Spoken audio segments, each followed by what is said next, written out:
During the year 3033 BC, monsters invaded the world. After the invasion of anomalous beasts, humanity was in danger of extinction. When the fire-feathered bird's strength was almost gone, three brave warriors directed all their strength at it to finally put an end to it. Thanks to the rise of martial arts, the world gave birth to many powerful warriors who subdued abnormal beasts. When the guardian of the burning tower was finally dealt with, one of mankind's strongest warriors had only to clear away the gloomy fog from the invasion. During the extermination, Xiao Ming died as a victim of betrayal. Those with whom the hero fought shoulder to shoulder decided to send him to the next world. They said that two monks carry water, helping each other. But with three monks, there is no one to carry water. The warriors doubted that Xiao Ming was familiar with this truth. The hero's power was great, so they wanted to destroy him so that nothing would threaten them. The traitors rushed at the guy, wanting to grind his body into powder. At the most unexpected moment, the fire-feathered bird seemed to be reborn and burst into flames surrounding the hero. The fire monster was still alive. He wanted to self-destruct, so Li Wang and Long Huan decided to urgently run away. That day, an angry Xiao Ming rose from the flames. If the next life existed, he promised to do everything to make the traitors regret it. 300 years later, his soul was reborn again. To achieve retribution, he was destined to embark on the path of improving martial arts. The hero's rebirth brought him to the city of Kunhai, to the Martial Arts Academy. That day, the third group had a lesson. Liu Rusi said that 400 years ago, 9 towers of darkness fell from the sky, and from that moment the invasion of abnormal beasts began. Humanity was unable to resist them and found itself under threat. Fortunately, the emergence of powerful warriors made it possible to overcome the crisis. Humanity is very lucky that the hero managed to live so long. Today it is time for Liu Rusi to show the students their mortal enemies. A low-level anomalous beast appeared before the students. It was a ferocious hyena. Much was said about it in the manual on animals. In the initial manual, more than 1,000 species of anomalous beasts were described, so the students of the academy knew nothing about the weak points of the hyena. Suddenly the lesson was interrupted by someone's loud snoring. When the disciples turned around, they saw Xiao Ming snoring near a tree. Teacher Liu Rusi was simply furious at what she saw. She shouted loudly because no one dared to sleep during her lessons. Xiao Ming immediately opened his eyes and took a fighting stance. He was sure that standing in front of him were his enemies, Li Wang and Long Huan. The whole class looked at him in bewilderment. The hero did not understand at all where he was. Memories did not match reality. He should have died after the fire-feathered bird self-destructed. Memories from that fateful day greatly confused the hero. Suddenly the guy realized that he had been reborn after 300 years. He never thought that heaven would give him another chance at life. Fury awoke in the boy. Since he was alive, it meant that Li Wang and Long Huan had to expect imminent retribution. The angry teacher said that the boy simply reread the short stories. She ran over quickly and hit Xiao Ming with her sharp heel. The guy did not expect such a turn of events. The heel flew right into his face. Out of surprise, he leaned back and was thrown to the side. Liu Rusi disgraced the boy in front of the whole class. Xiao Ming flew back to the tree where he was sleeping sweetly. This time he landed on his face. The teacher was very unhappy with the boy's behavior. Life was not at all nice to him, since he decided to doze off during her lesson. Everyone knew how harsh Liu Black Stockings was. Classmates said that loser Xiao Ming was willing to be beaten himself. The guys laughed. They believed that this weakling would never become a warrior. It was high time to throw such trash out of the academy long ago. Xiao Ming couldn't believe his ears. Judging by the memories of the previous owner of the body, today was the day of the lesson on the study of abnormal beasts. Having realized the whole point, the guy realized that he was an ordinary student at the Martial Arts Academy. Rebirth turned his life into the simplest. Previously, he was able to destroy the beasts of the imperial level, but now he needed to study the beasts of the people, the lower level. Qing Ying said that due to family problems, Xiao Ming had to work after school. This must have been the reason for sleeping in class. Kui Chang did not understand why the headman stood up for this scum. Such an ignoramus did not need to appear in class at all. Anyway, the guy said that there should be an interim test in a month. If Xiao Ming fails, he will be kicked out of the academy. The teacher was not ready to listen to all this. She ordered everyone to immediately shut up. Xiao Ming was her student. So she asked the guy where the weakest points of hyenas were located. For silence, Xiao Ming had to rewrite the manual 10 times. His classmates laughed at him. They were sure that the guy didn't even know which page contained information about hyenas. No one envied him. The thickness of the textbook was so enormous that it could kill a person. Xiao Ming would only rewrite it when the cancer whistled. Qin Ying was very worried about the boy. She believed that such a punishment was too cruel. This was already too harsh for him. The formidable teacher did not listen to the girl. Liu Rusi threatened her and said that no one dared to tell her how to do her job. Kui Chang suspected that there was a relationship between the girl and Xiao Ming. After all, she was always trying to protect this loser. Unexpectedly, the hero said that he knew the weak points of anomalous hyenas by heart. He had been well versed in them for a long time. In those days, when the hero had just become a warrior, he slaughtered an entire pack of 80 hyenas in order to hone the art of wielding a sword. This made the guys laugh even more. They didn't believe that Xiao Ming could name even one weak point of hyenas. The guys thought he was just showing off. Despite the grins of the entire class, the teacher decided to give the boy a chance. He was confident in himself, so Liu Rusi was willing to listen to him. But still, it was not for nothing that they called her the most beautiful and cruel. She threatened the boy. If he answered incorrectly, the hero would be punished. Xiao Ming could answer even with his eyes closed. Without hesitation, he said that the abnormal hyenas only had 4 weak points. This surprised the teacher very much. This kid knew about the 4th point. Not everyone knew this information. The nasty guys continued to mock. They said that this moron pretended to be smart because hyenas had only 3 weak points. Qin Ying was also confused. She said that the initial manual only listed 3 weak points of abnormal hyenas. The hero was sure that this simply could not happen. There must have been some error in the training materials. The book said that the throat, eyes, and abdominal part were the 3 weak points of hyenas. Kui Chang could no longer tolerate such impudence of the guy. He said that the run-of-the-mill scum had the audacity to not only sleep in class, but also question the authenticity of the teaching materials. The ugly guy suggested banning Xiao Ming from the academy as punishment, for him to think a little about his actions. The hero did not attach importance to the words of this bastard. He called Kui Chan a pig's snout and said that the teacher was able to decide for herself. There was no time for conflict. The teacher immediately ordered everyone to shut their mouths. She did not intend to continue listening to stupid screams. She decided to continue her survey. Since Xiao Ming spoke about the 4 weak points, Liu Rusi asked where the 4th was located. Even most officially recognized warriors were not aware of the 4th weak point, but for the hero it was too easy. When the guy wanted to answer the most exciting question for the whole class, the cage with the hyena suddenly shook. The beast was simply furious and hit the cage with its head. The locked anomalous monster seemed to go berserk, its eyes bloodshot. The hyena growled loudly and wanted to get out. With every moment, the hyena became stronger. Bright flames emanated from its eyes. At this moment, Xiao Ming realized that there was something wrong with her. The steel cage could not withstand the power of the bloodthirsty beast, and it broke out. Seeing the toothy monster, the students ran screaming in all directions. It was the #1 enemy of all people. The monster was catching up with the students and was preparing to swallow every living creature whole. Kui Chang was very scared. He didn't want to die. To everyone he seemed very brave, but when he saw the monster, he immediately hid behind Qin Ying's back. There was no turning back. Nothing could stop the monster. With its mouth wide open, the bloodthirsty monster attacked the guys. Liu Rusi watched the situation in horror. The monster could tear poor Qin Ying to pieces at any second, so the teacher was terrified. It seemed that everything was over. At the most unexpected moment, the brave Xiao Ming flew up to the girl and saved her from the clutches of the monster. The young warrior could not allow the monster to destroy the entire class and the beautiful prefect.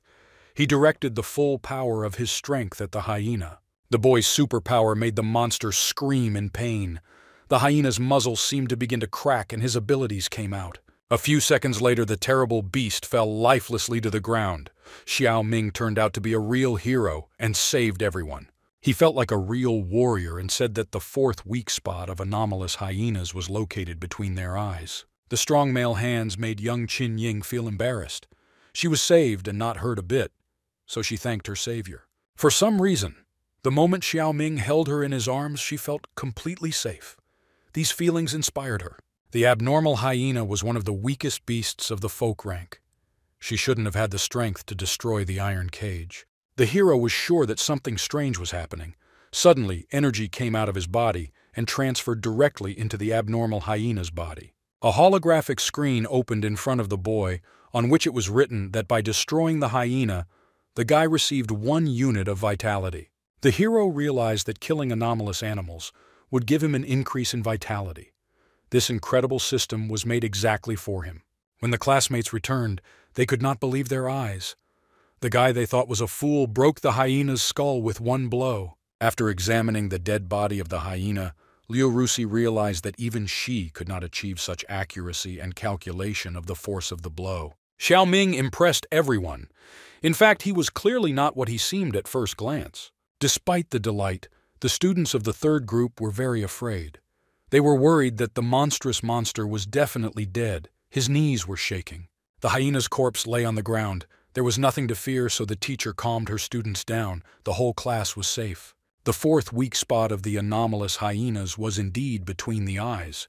However, this knowledge was relevant to the content of the highest degree course. She said that Xiao Ming performed well. The incident had to be reported so that the hero could receive additional training points. It was amazing. Leo Blackstockings was so kind for the first time. This surprised the guys very much. They decided that the sun had suddenly risen in the west. One of the guys said he could do the same. Others considered this nonsense because even Kui Chang himself chickened out and hid behind the girl's back. Now Kui Chan's case was hopeless. He was always trying to get attention. He couldn't be relied upon, so Xiao Ming was now the girl's idol. This was very unfair. Kui Chan was furious. He had specifically disgraced himself, so now the guy was going to figure out a way to fix everything.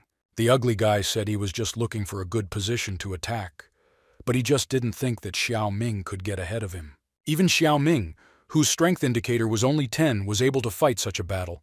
Kui Chang said that his strength indicator was as much as 80. No one believed that Kui Chang would kill this beast. The guys believed that surviving was not a crime, so they allowed the guy to chat into space. The boy was greatly offended by the ridicule of his classmates. He was going to prove to them that his strength was no worse than Xiao Ming's. For the sake of praise and respect from his classmates, Kui Chang was ready to do anything. He was not afraid of the insignificant abnormal hyena, so he stuck his head into its mouth. Teacher Liu Rusi ordered the guy to stop immediately, but he was going to prove that the monster did not frighten him. This kid always got under Xiao Ming's skin, so the hero decided to give him unforgettable memories to teach him a lesson. The young boy used his superpower to move the beast's body. At that moment, the hyena's mouth closed and Kui Chang screamed in fear. The self-confident idiot wet his pants and waved his legs and arms in all directions for someone to save him. No one was going to come to his aid. The whole class thought he was just an idiot. In fact, Kui Chang was worthy of it. When the boy finally got out of the dead beast's mouth, he could barely catch his breath. The alarm turned out to be false. The monster was still dead. It was time to end this lesson. Liu Rusi said that the incident was over. As for Kui Chang, he needed to hurry up and get himself in order, and also change your pants at the same time. The guys were just delighted to see the stupid young man really get his pants dirty. In the history of the Martial Arts Academy, this was perhaps the largest precedent. This didn't bother Xiao Ming one bit. He did what he had to do. The guy hoped that the memories of what happened would not make Kui Chang's life worse. When the lessons were finally over, the guys left the academy with relief. They were going to visit Heroes Square because a new-made cafe had opened there. After the hyena incident, Kui Chang's image turned to dust. He had to fix everything to impress young Qin Ying, so he waited for her with flowers after class. Qin Ying was the first beauty in the Martial Arts Academy. Her image was amazing. Her long, silky hair flowed in the wind, and her long, slender legs were visible from under her short tennis skirt. Her appearance clearly attracted the attention of many, but not everyone dared to approach her. When she got closer, Kui Chang immediately ran over to talk to her. After that incident with the abnormal hyena, the guy felt very guilty. He handed her a bouquet of red roses and asked the girl to accept an apology. The young man said that a new confectionery shop had opened on Heroes Square. Therefore, he suggested that Qin Yin go there to enjoy some new desserts. Kui Chang hoped that this would make up for his guilt a little. The young lady immediately pushed him aside. A simple apology was enough for her. She said that there was no need to spend money on sweets. Without waiting for an answer, Qin Ying said goodbye and quickly waved her hand. She had other things to do, so she quickly ran away from the impudent admirer. She ran away so quickly because she noticed Xiao Ming. The girl was very grateful to him for saving her today, so she decided to thank him somehow. An idea arose in the girl's head. She remembered the words of her fan. She said that a new pastry shop was opening on Hero Square, so she suggested that Xiao Ming take some free time and try the treats. This could easily pass for gratitude. The confused Xiao Ming refused. He still had a lot to do, but Qin Ying did not lag behind. She was very stubborn and wanted to make amends, so they agreed to return to this conversation tomorrow. This made Kui Chang furious. It was because of Xiao Ming that his reputation was at zero, and now he also dared to target the girl the young man liked. Chiang decided to take revenge on the arrogant scoundrel. Enough people had already gathered at Hero Square. 300 years ago, Li Wang and Long Quan led a group of warriors and defeated an emperor-level firebird and also destroyed one of the 9 flaming towers of darkness. People knew that the warriors had sowed fear in the hearts of the abnormal beasts and stopped their advance. It was only thanks to their feat that humanity was able to overcome the crisis that arose. Since then, Li Wang and Long Quan have remained in history as heroes of humanity. If not for them, people would have died out long ago. The people believed in them and always laid flowers at their statue. People were told that in recent years, great heroes had been completely focused on cultivation without leaving the sacred capital. Nowadays, it was rare for anyone to see them in the flesh. But Xiao Ming was the only one who knew the truth. The guy knew they weren't heroes. These two were just vile traitors who appropriated the merits of others and became great warriors for people. This was just a ridiculous thing for Xiao Ming to do. At this very place, the young hero vowed that one day the day would come when he would tear off the masks of all traitors and liars and reveal their true faces to the whole world. Meanwhile, the nasty Kui Chang has assembled a whole gang of scoundrels to take revenge on his sworn enemy. They had a cunning plan that would begin as soon as Xiao Ming entered the alley. The boy walked calmly among the streets and thought. Despite the presence of the system, the city was not a place where it was so easy to find and kill abnormal beasts. Suddenly, the hero heard someone's voice. Kui Chang's nasty gang was already waiting for him. 2 self-confident guys kept a monster on a chain and wanted to punish the boy because he had a lot of ideas about himself. The larger guy deftly handled 2 bloodthirsty beasts. He said that Xiao Ming was clearly tired of living for being smart enough to go against young Master Qiang. These vile dogs did not frighten the hero, but he did not understand who they really were and what they needed. He stood still and did not move at all, waiting for the next step of the enemies. Suddenly the same gang leader appeared. Kui Chang reminded the boy that he wanted to eat sweets with Qin Ying. The young man was surprised that now young Xiao was all alone. 2 anomalous hyenas plus several rogues who weren't even warriors. The main character soberly assessed the situation and realized that 1 minute was enough for reprisals. Kui Chang was just beside himself with rage. He embarrassed himself in front of the whole class and wet his pants. Therefore, the guy was not going to calm down until he taught Xiao Ming a lesson. His words only made Xiao Ming feel even more confident. Not even a bunch of losers could help Kui Chang take revenge on the brave hero. The angry guys immediately gathered in a heap and attacked the guy with bats and fists. They were going to tear the boy to shreds so that he would know what happened to those who associated with the hyena gang. One of the gang members stood face to face with the young man. He called him trash with 10 units of vitality. The kid had gotten himself into trouble, so the gang was going to make him suffer. Kui Chang did not participate in the attack. He only stood aside and laughed loudly at the boy. He told Xiao Ming to show his strength since he thought he was so tough. At that moment, something happened that no one expected. The entire hyena gang scattered in different directions.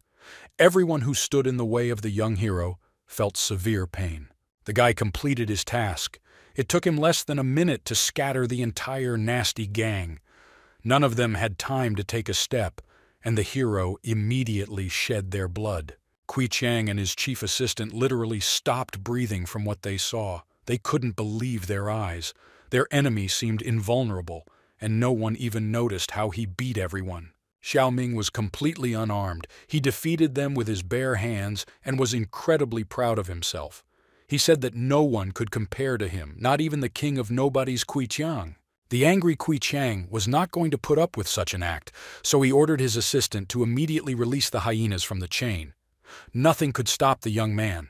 He was going to settle all the consequences. There were rumors that the main character killed a hyena with his bare hands. The main member of the gang decided to check whether this was true and removed the muzzles from the ferocious animals. 2 hungry dogs immediately rushed off. That worthless hyena that was in the lesson could not compare with these animals. They underwent special training. The beasts could attack at any moment, and Kui Qiang was looking forward to this. He said that it was not too late for Xiao Ming to kneel down and beg for mercy. Otherwise, there would be no need to blame the young man for bad intentions. For the hero, it made no difference what level of power these hyenas were and how ferocious they were. He was completely confident in his superpower, which was capable of defeating even the strongest monster. In his previous life, Xiao Ming was a true warrior, one of the strongest heroes, so he had no intention of retreating back. Having run up faster, the boy headed straight for his anomalous enemies. Incredible skills and excellent mastery of the craft allowed the guy to easily knock down 2 bloodthirsty creatures. Using both hands, he dealt equal damage to the animals, and their bodies fell lifelessly to the ground. It seemed simply unthinkable to the bad guys, as if it were nonsense. It was obvious to them that the boy was not a warrior. He somehow managed to instantly finish off the most powerful and ferocious hyenas. At this moment, the wearer Xiao Ming felt a new surge of strength. He was given 2 more vital forces for killing 2 bloodthirsty monsters. A great feeling added even more self-confidence to the hero. The situation turned out to be too complicated. Everything turned against the most disgusting instigator. Kui Qiang decided to run away while he was still intact, because young Xiao Ming turned out to be a very strong opponent. When the guy wanted to quickly disappear from the alley, the main character immediately crept up behind him. Since there were no more tricks left, it means Xiao Ming decided to show what he was capable of. The appearance of the young man simply stunned Kui Qiang.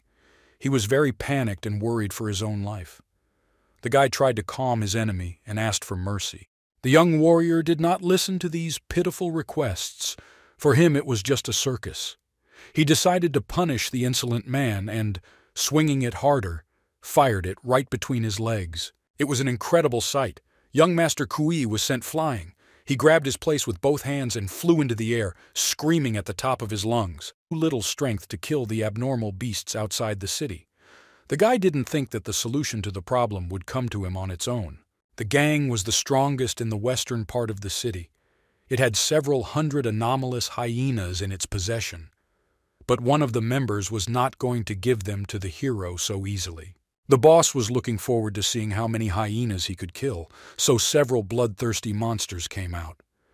The hero found himself alone against a crowd of anomalous predators. This did not frighten Xiao Ming. The situation finally became at least a little more interesting. In his past life, he killed such monsters that some had never even dreamed of. Without hesitation, the boy took off and jumped up, taking the bat with him. With sharp movements, he scattered all the animals in literally a couple of seconds. His skills were incomparable, and his movement technique was reminiscent of some kind of dream. Bloodthirsty hyenas were scary only to those who were ordinary cowardly people, but the main character was a real brave fighter. 10 minutes later, the animals were flying in all directions from the guy's brutal blows. Half an hour later, the hero was no longer a victim here. His strength was invincible.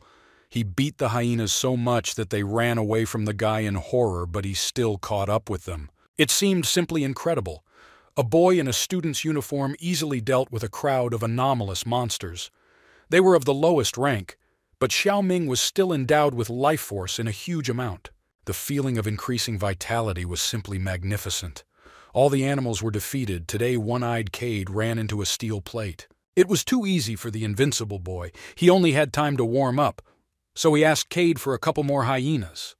The boss stood still and couldn't believe his own eyes. The angry gentleman was not going to let the boy go, just like that. It was all too unfair and humiliating for him. He ordered the guys to grab the bastard to put him down. The entire cowardly gang of the boss did not obey and simply ran away. None of them would defeat even one hyena, so they couldn't deal with the guy. It would be suicide. The one-eyed boss was simply seething with anger. Each of the guys ate at the same table with the master, and now they have become traitors. Cade did not expect such an act from those on whom he counted. All this time, Xiao Ming was absolutely calm. He was in an advantageous position. The guy said that Mr. Cade would rather think about his own well-being than bark. The hero didn't start anything special. He just wanted to know where all these hyenas were taken and whether there were any more anomalous animals in that place. An angry Cade had no intention of answering the bastard's questions. Xiao Ming understood that since the one-eyed gentleman was able to somehow get hold of hyenas, then naturally he could get hold of other types of abnormal beasts. If the guy could get to the supply channel, he would get a rapid growth rate in his strength. After these words, the gentleman simply boiled. He would not tell the truth, even if he were killed. It was about the foundation on which the hyena gang existed. Since no one was going to tell this truth, the young hero decided to act differently. Only physical strength could help him in such a situation. Just a couple of seconds later, Mr. Cade was no longer as self-confident as before. Now his face was beaten, and he admitted that he had purchased abnormal beasts from the Eclipse Arena, which was in the southern part of the city. Many people knew that there were other, stronger, anomalous beasts near the arena. For them, anomalous hyenas were not significant at all, so they sold them cheaply.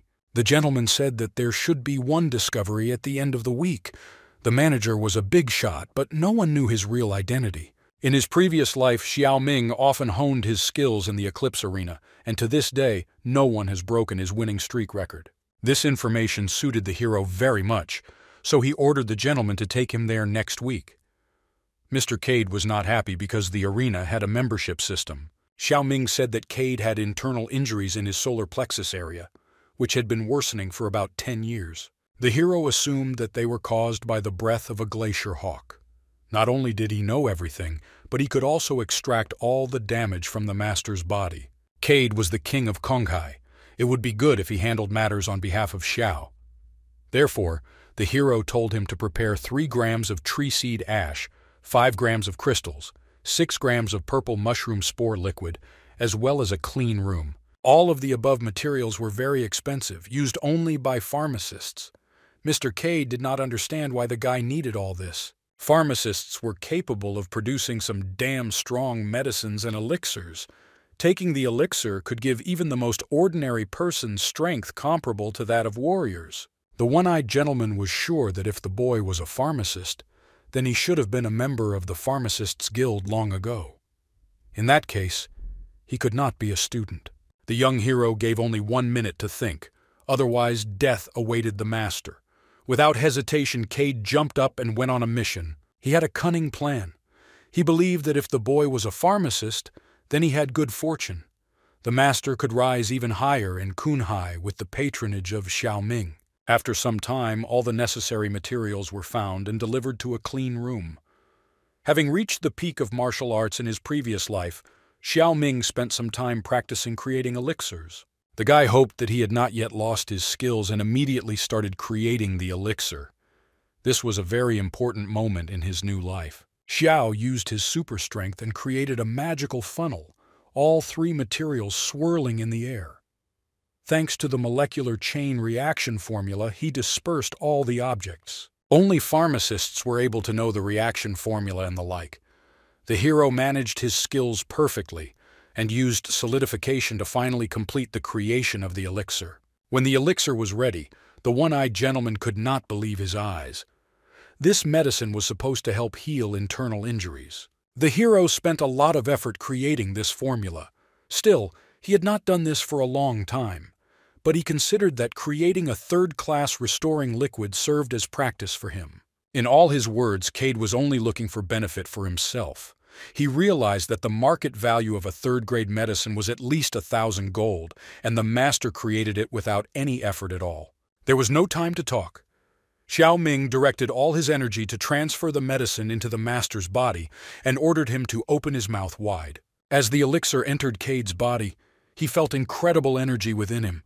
Blue magical power enveloped his body from head to toe and penetrated deeper and deeper. Literally a moment later, the one-eyed gentleman screamed with joy like a girl. He touched himself and could not get enough of it. All the damage seemed to have been removed by hand. The gentleman felt as if he had been born again. He knelt before the master and said that from now on he would do anything for him, even jump into a sea of flames. Now Xiao had a debtor, but he had to wait a while with the sea of flames. The hero said that he just needed to get to the Eclipse Arena by the end of the week. Meanwhile, the market was in full swing with crowds of people wanting to stock up on food. They sold piping hot double beef, vodka made with dried thunderhorn tiger organs, and everything else you could think of. Among the sweaty traders there were also beautiful young girls. The girl was selling hot bamboo rat kebab, costing 3 yuan per kebab. Everyone asked the girl where her brother was, because school had long ended. Without looking up from her work, little Yue said that he most likely had a problem with his studies lately. At this moment, the arrogant gentleman got into the conversation. He heard that the vital force indicator of this little Xiao Ming was only 10 units. He had no chance to become a warrior. The impudent gentleman said that Yue worked day after day to pay for her brother's studies at the academy. It was just a waste of money. I should have made my brother do the work himself. After these words, the little girl became very angry. The enraged girl could no longer listen to such offensive words. She snatched the man's kebab on a skewer and refused to sell him anything. Suddenly the gentleman was pushed away by a self-confident young man. He was dressed to the nines and was guarded by 2 giant twins. The guy said it was time for monthly contributions to the stall. The young girl was very angry and began to quarrel with him. She had already paid rent this month, so she wasn't about to pay twice. The impudent man laughed at her. Monthly payments for retail outlets were collected 3 times. He said that Yue used to have special conditions because there was hope that her brother would become a warrior. Now that everyone recognized Xiao Ming as worthless, the young man demanded payment, but Yue did not have that much money. She was very confused and asked to wait a little with the payment. Work under such conditions did not suit the young man. Raising his glasses, he said that this would not do. This year, the landowner had no opportunity to give anyone any concessions. There was no way the common people could incur their wrath. The lustful bastard continued to touch poor Yue and enjoyed it. He promised her a life of luxury in exchange for her being smart and living with him. It was much easier than selling kebab every day, but the girl looked down on such people. She was ready to sleep with this man only over her corpse. Chen Ergu was much taller and stronger than her. He was not going to let the baby go just like that. He wanted to get the beauty. So he decided to act and extended his hand to grab her. Suddenly, a real miracle happened. A long kebab skewer flew straight into this bastard's hand. She pierced her right through and nailed Chen Ergu to the wall, and he screamed loudly in pain. Xiao Ming was like a ninja. He appeared at the most opportune moment. Calmly finishing his kebab, the guy glared at his opponent. The young man cried and screamed in pain like a child. He ordered his servants to pull this stick out of his hand, but it was stuck very deep.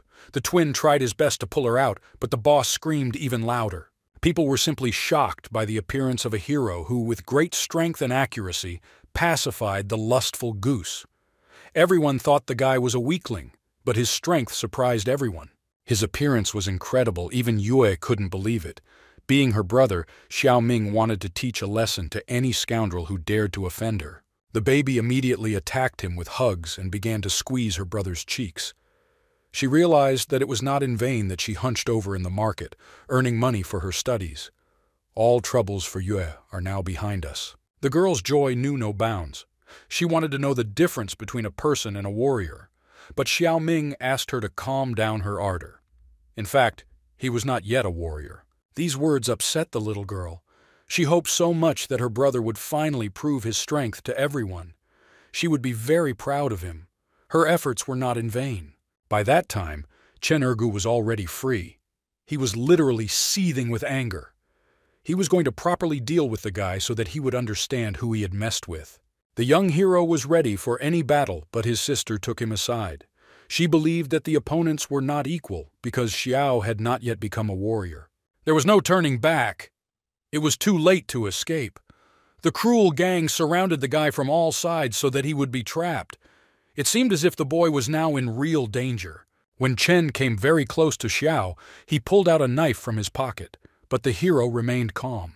He was not afraid of even a couple of holes in his body, because he was absolutely confident in his abilities. Frightened, Yue could not stand it and covered her brother with her body.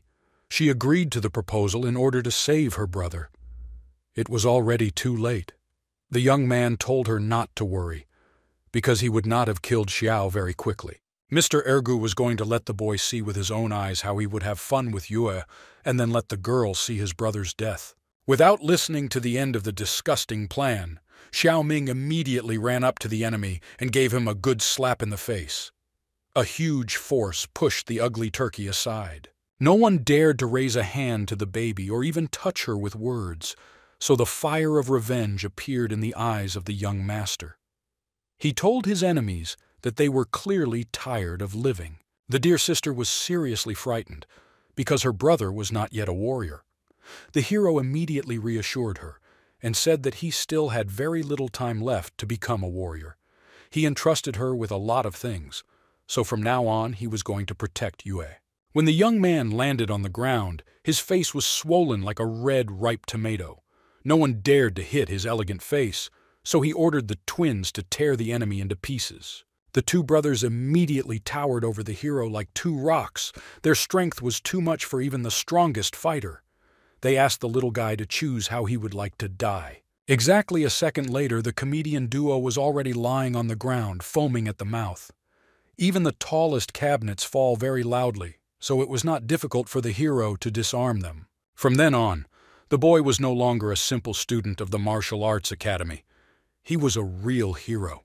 He was going to punish everyone who made his sister shake in fear. The hero did not need to rejoice ahead of time because the nasty young man was covered by a gang from the western region.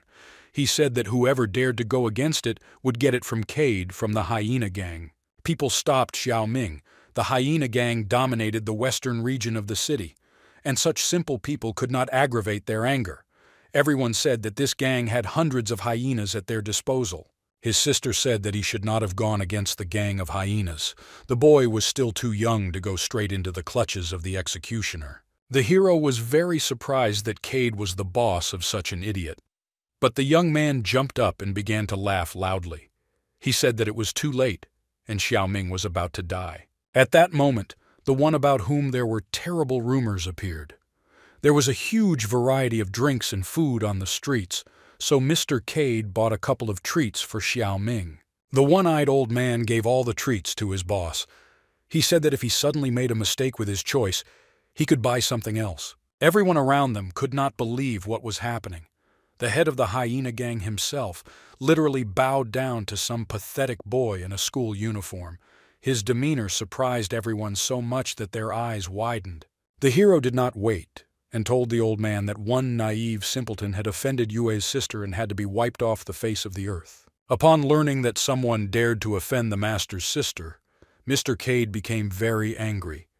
He was going to make this immortal regret that he was born into this world.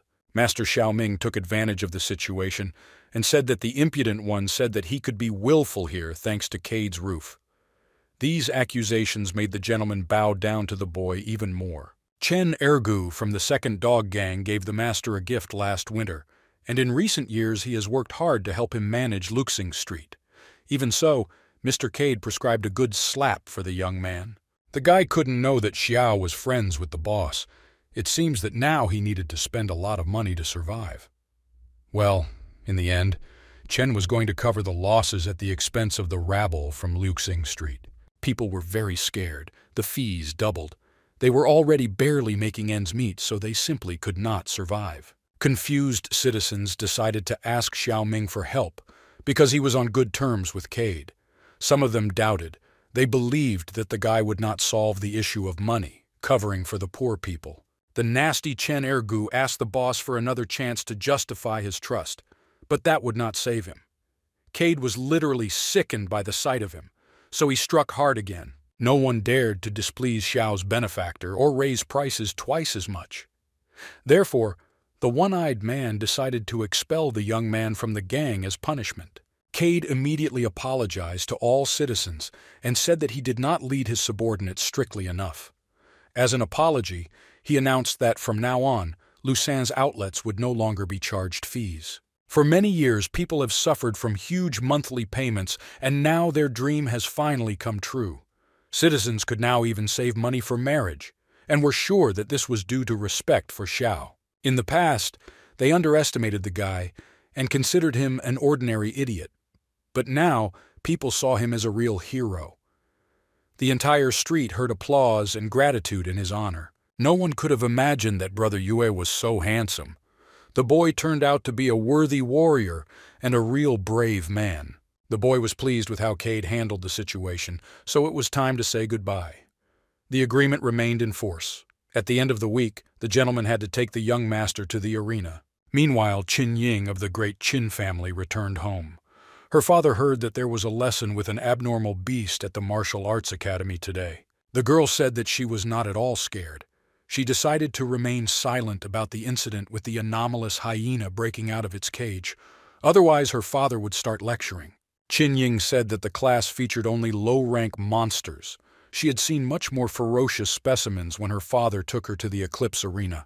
Qin Zheng understood that the activity did not surprise his daughter, so he praised her. Her father said he was very proud of her courage and intelligence. Suddenly, the girl looked at her watch and said that it was already too much time. She still planned to visit the Alchemist Guild for educational purposes, so she said goodbye to her father. When Qin Zheng was left alone, he immediately called Qin Yi over. He wanted to know if he had been able to find out the reason for the attack of rage in the abnormal hyenas. During the investigation, it was possible to find out that a rage reagent was injected into the anomalous hyena who found herself in the young mistress's class. The servant said that they were still figuring out who was behind it. Besides, whoever did this intentionally left traces behind. Qin Yi suggested that the unknown person's purpose was to express a threat against the head of Qin Zheng. This news made the head of the Qin family very angry, and someone threatened his life. Whoever it was, the master was going to make anyone pay for it, and ordered the servant to find out everything. All this seemed too suspicious to him. An unknown person tried to harm his daughter but left traces behind him so that they could clearly find him. The gentleman suspected that the Eclipse Arena was involved. The next day, all the people gathered for a significant event in the Eclipse Arena. The brave warrior tried to fight his fierce opponent. The crowd cheered, shouting from the stands. The demonic tiger was of incredible size. Its strength definitely exceeded that of the pitiful abnormal hyenas. Crushing energy came out of him. Mr. Cade fulfilled his part of the agreement and brought the master to the arena. It was the weekend, so there were a lot of people here. Xiao Ming did not like this very much, but access was still closed to ordinary people. 300 years ago, anomalous beasts were a deadly enemy of humanity, an enemy that, upon meeting, had to be destroyed. Now they were being used for entertainment.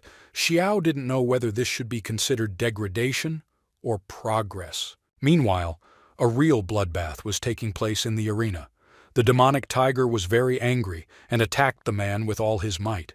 The young man managed to put up a shield in time to save himself. Even impenetrable armor and a shield did not help the warrior survive. The bloodthirsty tiger was very strong. The beast swung, and in a second broke the shield, throwing the enemy back. The confrontation between man and beast proved that the anomalous monsters possessed heavenly power that could not be defeated so easily. The wounded young man was immediately taken away from the battlefield. One-Eyed Cade was very keen on the fight and lost 100 silver when he bet on the man. Xiao Ming also watched the battle, but he was only interested in what restrictions there were for people who wanted to enter the arena. When the guy realized that anyone could take part there, he decided to have a little fun. By killing this demonic tiger, the young master's vitality would definitely exceed 100. The hero immediately jumped up and ordered the boss to take out 10,000 silver coins and bet them on his victory. Xiao Ming was very determined because by defeating animals he became stronger. The gentleman was very frightened by the boy's decision, but did not have time to stop him. Cade believed that Xiao's value was only as an alchemist, and he should not have participated in such battles. Qin Ying also watched the fight, but did not enjoy it much. Today she lost 1,000 silver again. There was clearly something wrong with her luck. Her wise father told her not to be upset and handed her 100 gold pieces, equivalent to 10,000 silver pieces. He had originally planned to come to investigate the incident with the anomalous hyena. Qin Zheng didn't expect that his daughter would insist on going along. Now, the head will have to postpone all matters. There were rumors that recently Qin Ying had become quite close to a classmate named Xiao Ming. The girl said that the boy just helped her out. Of course, the person who provided help should have been thanked. However, the head heard that Xiao's vitality was only 10 units. Now Qin Ying was at a rebellious age. The more you put pressure on her, the more likely a bad mood would appear. So her father needed to choose his words carefully. The Qin family opened a new factory in the southern region of the city. Having gathered his thoughts, the father suggested that his daughter make Xiao Ming her foreman. Being in this position, the guy would live in abundance all his life. Father said that in this world, the strong devoured the weak, and those who could not become warriors had to live without raising their heads. Therefore, some people had to be left only in memories. By then, the crowd was already screaming in surprise. The demonic tiger had been defeated by an ordinary student. He showed himself to be too brutal, so people considered him to be the new fighter of the Eclipse Arena. By killing monsters, the hero became stronger. Now finally, Xiao Ming's strength has exceeded 100. He has finally become a real warrior. Qin Ying was incredibly happy. She said that the demonic tiger was a military-grade beast. The fact that Xiao Ming managed to deal with him proved that the guy had the strength inherent in a warrior. Perhaps this was so, but Qin Zheng said that the tiger was a first-class beast, which means the boy's strength was at most equal to warriors of the very basic level. Moreover, after the battles, the tiger's strength had already dried up, so the cunning man managed to win. Not long ago, Xiao Ming's strength indicator was only 10 units, so the head was sure that it was impossible to become a warrior so quickly and defeat a first-class beast. He believed that this fight was clearly not clean. The young girl didn't even want to think about her father's words. She didn't believe a single word.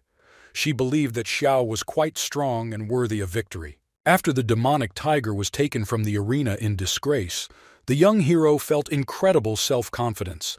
Even such a beast was insignificant for him. The boy did not even have time to have fun. Meanwhile, the fat Mr. Xian dined on a tender steak, continuing to rape his body with calories. For him, food was literally the meaning of his day. Suddenly, his meal was interrupted by his assistant. She said that the newcomer killed the demonic tiger and wanted to continue. The girl believed that the guy could ruin the whole performance. The gentleman asked what happened to the last person who was rowdy in the arena. The assistant replied that abnormal animals tore him to shreds, and his grave was almost completely overgrown with grass. Not wanting to be distracted from food any longer, Xian said to organize the same for the impudent man. The gentleman had not felt the aroma of fresh blood for a long time. Mr. Cade was one of the few who rejoiced at the hero's victory. He bowed to his skill, because it was simply impossible to kill such a beast with just a couple of blows. Xiao Ming extended his hand and demanded money from the master, which he ordered to bet on his victory. Scratching his head, the gentleman said that he had completely forgotten about it because of his worries. This brought the hero into a real rage. He was not used to the fact that his orders were not followed. He, the one-eyed gentleman, promised to fix everything. The frightened old man ran away as fast as he could so as not to die. Finally, he said that with such power, the master could defeat the beast again and get his money. Returning to the arena, another anomalous beast appeared in front of the hero. Xiao Ming immediately realized that it was a military two-tailed Bengal cat, a military abnormal monster. Seeing a second-class military-level animal in the arena, Qin Zheng realized that the brave boy still decided to take the fight, without even worrying about his own life. Qin Ying was looking forward to the fight. She was the only one who truly believed in the young hero. The girl felt strange feelings inside when she looked at him, as if butterflies were flying in her stomach. Meanwhile, the brave hero was not going to hesitate. He rushed out and grabbed the Bengal cat by its two long tails. With deft movements and honed skills, Xiao Ming spun the beast and slammed it to the ground. The head still did not believe that the boy had the powers of a warrior. He said that this Bengal was most likely kept locked up for too long, which caused its fighting ability to be significantly reduced. For the first time in many years, there was complete chaos in the arena. There was no time to take the animals out of the hall, and new ones immediately appeared. The hero's next opponent was a huge anomalous bull, which had enormous strength and belonged to the third category of military level. Qin Zheng was surprised by such persistence and wondered why the guy did not understand when he needed to stop. This three-headed fighting buffalo was capable of punching through military steel vehicles with acceleration. Just recently, he said that Xiao Ming was a weakling, and his victory was just a coincidence. His daughter said that 2 victories is a pattern, but the gentleman could not make a mistake twice. Just a few seconds later, the entire arena heard the roar of the bull. The young warrior had such strength that it was not difficult for him to cope even with a third-class anomalous beast. It was a great blow. Xiao Ming won again. The head of the Qin family could not believe his eyes. The boy killed the three-eyed fighting buffalo with one blow. It all seemed like a joke. Another bloodthirsty monster was not long in coming. A military anomalous beast of the 6th category entered the arena. The hero found himself face to face with a huge iron-armed orangutan. Qin Ying was very scared when she saw the 6th-grade monster, but her father was absolutely calm. He didn't understand who had thought of releasing such a beast into the arena. The girl was very worried about the hero. Even official wars making forays outside the city did not dare to once again provoke animals of such power. Xiao Ming became a warrior only recently, so the girl tearfully begged her father to help him. The gentleman did not want to help the boy, but agreed for the sake of his daughter. In the end, he saved Qin Ying, and he was also not at all as bad as the rumors said about him. On the contrary, the hero had excellent makings. It would be nice for the head to receive gratitude from him. Qin Zheng gave orders and ordered his employees to find out from Xian whether it was possible to stop the fight in the arena. The gentleman called the man who was now fighting there his junior. During the next meal, the arena manager was disturbed again. The assistant said that she was given a message that Qin Zheng wanted to stop the fight. The man who fought in the arena was his junior. Mr. Xian was surprised that the head of Qin came to the arena. He was not the one who could tell the chief manager of the Eclipse Arena himself, so the master immediately stopped eating. The angry fat man realized that the leader had not learned his lesson. That enraged hyena was not enough. He ordered his assistant to go to the enclosure on the 13th floor and deliver the frog traveler. When the girl left the manager's office, she apologized to Mr. Qin. According to the rules of the Eclipse Arena, the battles that had begun could not be stopped, and besides, a large audience had gathered there. It was impossible for everyone to know that Mr. Qin had interfered, so he was powerless in this situation. The head could not help the poor boy in any way, even if he saw tears in his daughter's eyes. The father patted the girl on the shoulder and said that now Xiao Ming had to rely only on his own strength. Only hope and faith and a little superpower would save him. At this moment, the assistant manager came close to the gentleman and said that Xian asked him to convey something else. The girl whispered in her ear that if the master once again rejected Ardon's demands, the matter would not be limited to just an enraged hyena. Qin Zheng couldn't believe his ears. He finally found out who was behind this damn monster. It was indeed the work of Edward of the Ardan clan of the Eclipse Arena. For a long time the gentleman stood rooted to the spot and thought about how he could get even with the offenders. His daughter was very scared and did not understand why her father was silent. He said that everything was fine, blaming the silence on fatigue, and invited his daughter to watch the fight. In fact, upon returning home, the head was going to strengthen Qin Ying's security. He could never let her get hurt again. Meanwhile, Boss Cade was going to bet 10,000 on the man's victory. His boys desperately tried to prevent this because they believed that the boy could not cope with the orangutan. These were the gang's last means of subsistence. The old man did not listen to them. Wealth was gained at risk. Master Xiao's odds were 100 to 1 in his favor, so the gentleman was going to bet money. He already dreamed of winning and skating like cheese in butter. If they lost, the whole gang would have to feed on the Holy Spirit for the entire month, but that didn't stop Cade. This moment was supposed to define their whole life, because if they lost, they had to plow and plow. The rest of the guys just laughed at him and thought that the gentleman had simply lost his mind.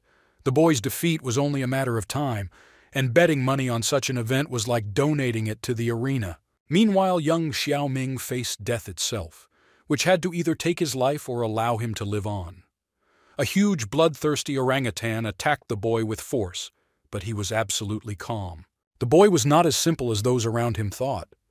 His school uniform showed that he was just an academy student, but his unparalleled skills allowed him to easily dodge the blow of the anomalous monster. The enraged beast mercilessly used all his animal skills and abilities. Nature rewarded him with incredible strength and speed, so he hit the hero again and again, but the boy deftly repelled all his strong blows. With each miss, the giant orangutan became angrier and angrier. Suddenly he roared throughout the arena and, swinging harder, hit the hero. Xiao Ming immediately reacted and jumped to the side. The situation turned out to be very difficult for the young warrior, but he was not going to give up. The boy realized that defeating this monkey was a little problematic if he did not use his fighting skills. From the moment the guy became a true warrior, he had never had the opportunity to use them. As the orangutan watched intently, the young man used his super strength to grab his sword. After so much time and battles, the hero finally had an excellent test subject on whom he could test his honed combat skills. The audience was surprised that the boy only now decided to use a weapon, but he still would not have been able to defeat the orangutan even if he had used the sword from the very beginning. People were saying that this guy should have retired from the arena after his recent winning streak. Now he had angered the arena managers and should not have expected anything good. The fight continued, but Qin Zheng advised his daughter not to watch.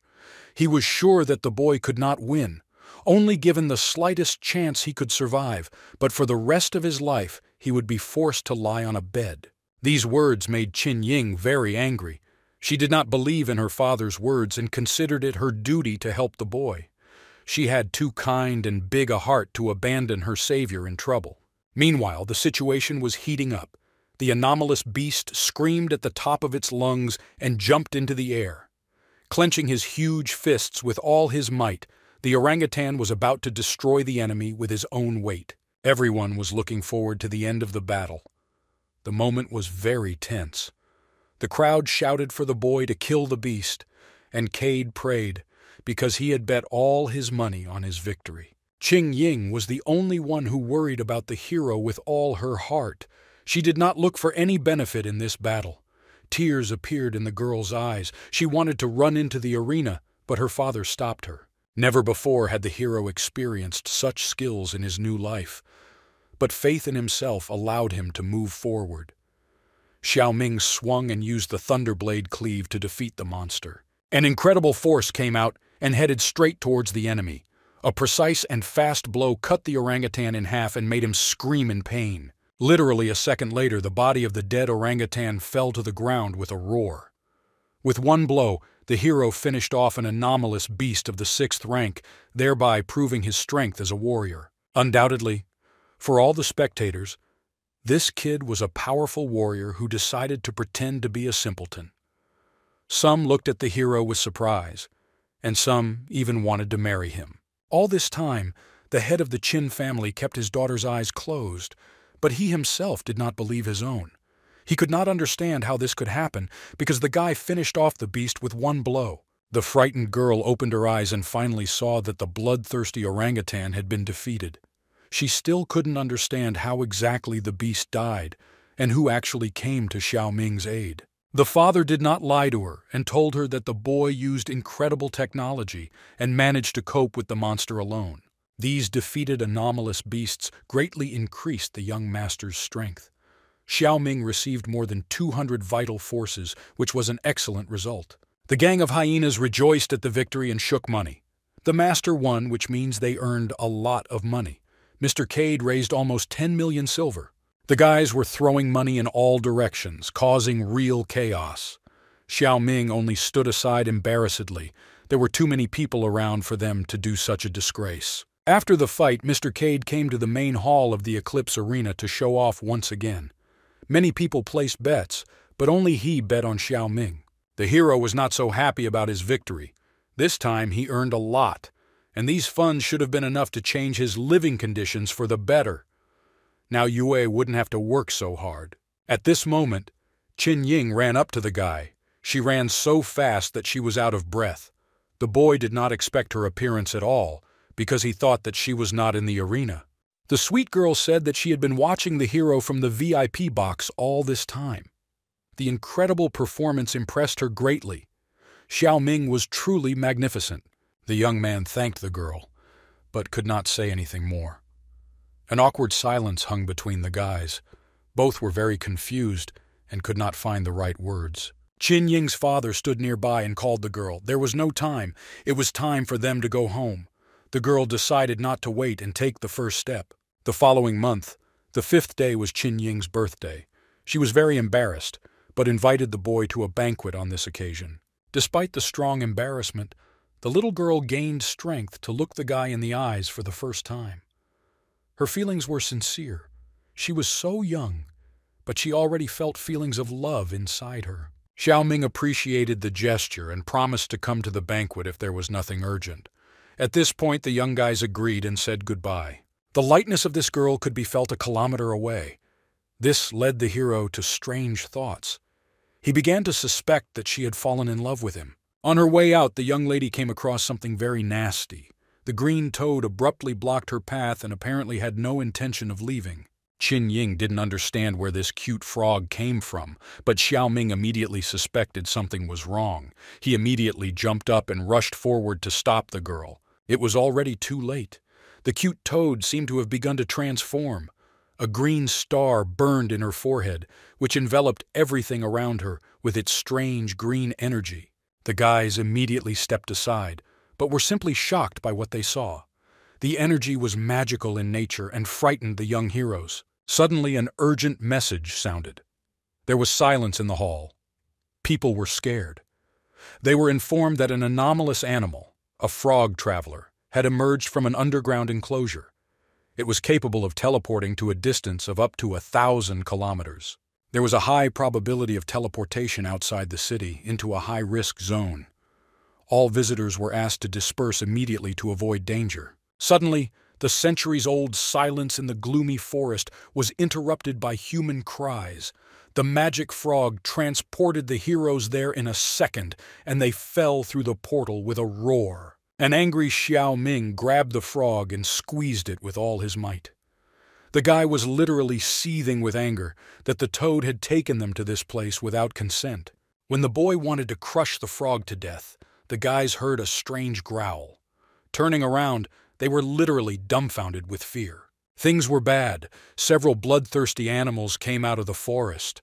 The hero realized that he and Qin Ying were in danger because these were military-grade moon wolves. Usually such animals moved in packs, so defeating them was a real problem. Xiao Ming found himself in a hopeless situation, an unknown forest, a pack of wolves and a defenseless partner. It couldn't have been worse. The Luna wolves were very strong, and they would win due to their numerical superiority. Their eyes burned with a bright flame. They were ready to pounce at any moment. The brave guy carefully picked up a stone from the ground and took a fighting position.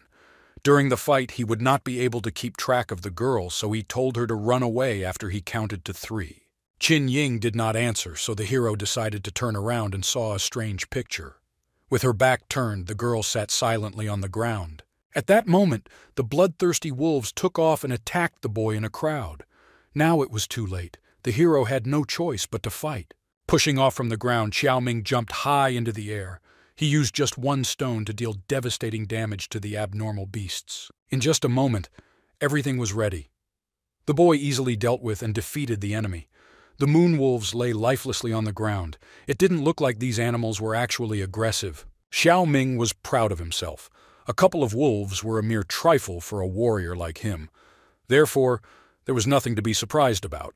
The guy was capable of much greater feats. Sweet Qin Ying immediately interrupted the boy. He misunderstood everything. In fact, the goal of the moon wolves was not people. The girl was holding several small wolf cubs in her arms, which the adults wanted to protect. At the academy, the girl had the opportunity to familiarize herself with research materials about moonwolves, so she knew their habits. The young girl gave 3 wolf cubs to the moon she-wolf. The guys were transported straight to their lair.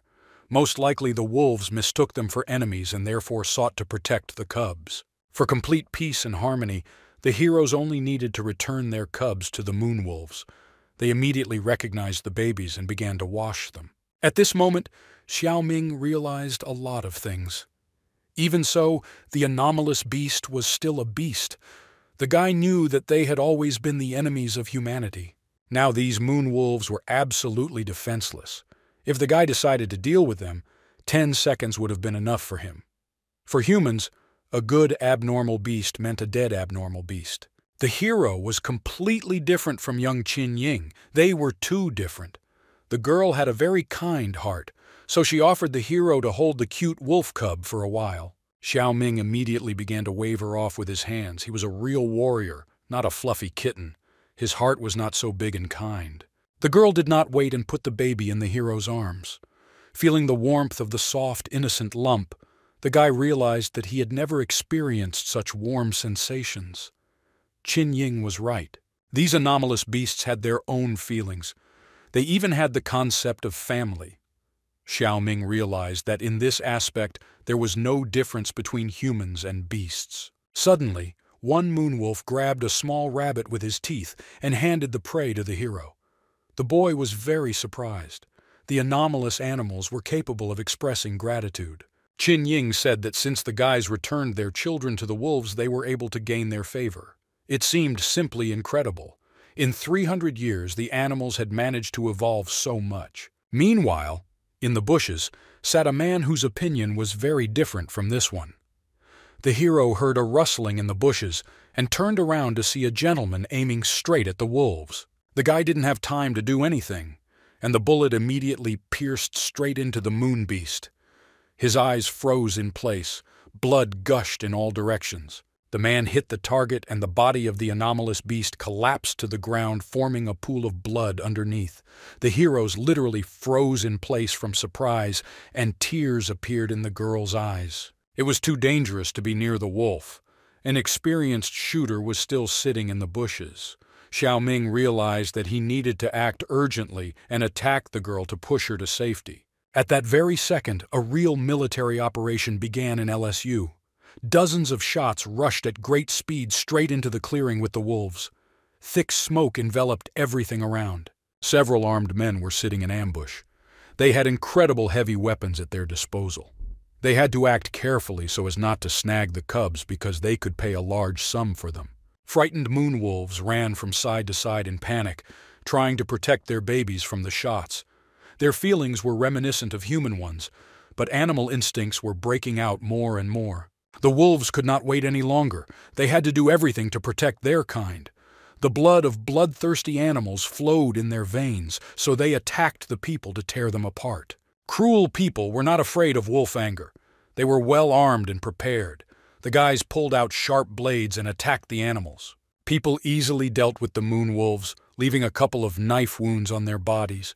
The unfortunate animals fell to the ground dead. Looking out from behind the bushes, Xiao Ming and Qin Ying watched in horror at the terrible picture. All the moonwolves were brutally killed. The entire forest clearing was covered in blood. The dead bodies of the wolves were still warm, so the little wolf cubs tried to warm themselves against them.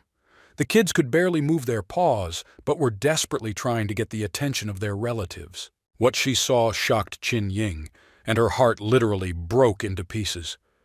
Tears flowed down her tender young cheeks. She looked at the dead bodies without blinking. The poachers got an excellent harvest this time. The chief was about to give the order to return home. He didn't think that they would be so lucky. They planned to skin the adults with wolves and sell the babies to the arena to split the proceeds. All this time, the heroes watched the bastards from the bushes. Qin Ying was very angry. She could no longer contain her anger and wanted to come out of hiding to yell at the armed men. Xiao Ming immediately stopped her to prevent her from doing bad things. The girl pushed his hand away and said that this act of the poachers was simply disgusting. The boy was also upset by the death of the wolves because when he saw the kids, he began to doubt that he should have killed them. But people and abnormal beasts were originally enemies, so the people in the forest did what they had to do. The hero said that although these animals were friendly and did not wish harm to anyone, they were still animals. People shouldn't treat them like ordinary cats. A group of hunters left Kunhai. The guys had to follow them.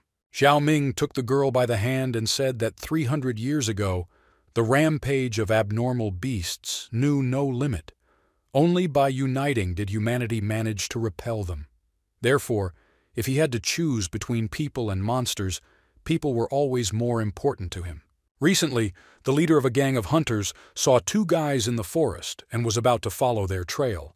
But unexpectedly, these two themselves came out to the hunters. The young hero greeted the people and introduced himself as a student from the Martial Arts Academy.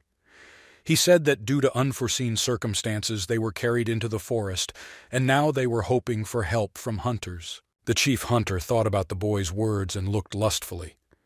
He said that once outside, one of the guys was supposed to be a hostage, and the other was a way to relax. The chief ordered his subordinates to grab the sweet couple, and several people surrounded the heroes.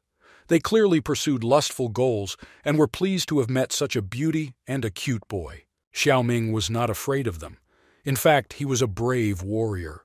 The guy would not advise hunters to do anything bad, because he destroyed all the people who were enemies. The ugly bastard did not listen to these threats. He believed that the boy was simply pretending to be a strong man. The hunter swung his huge club and attacked the boy.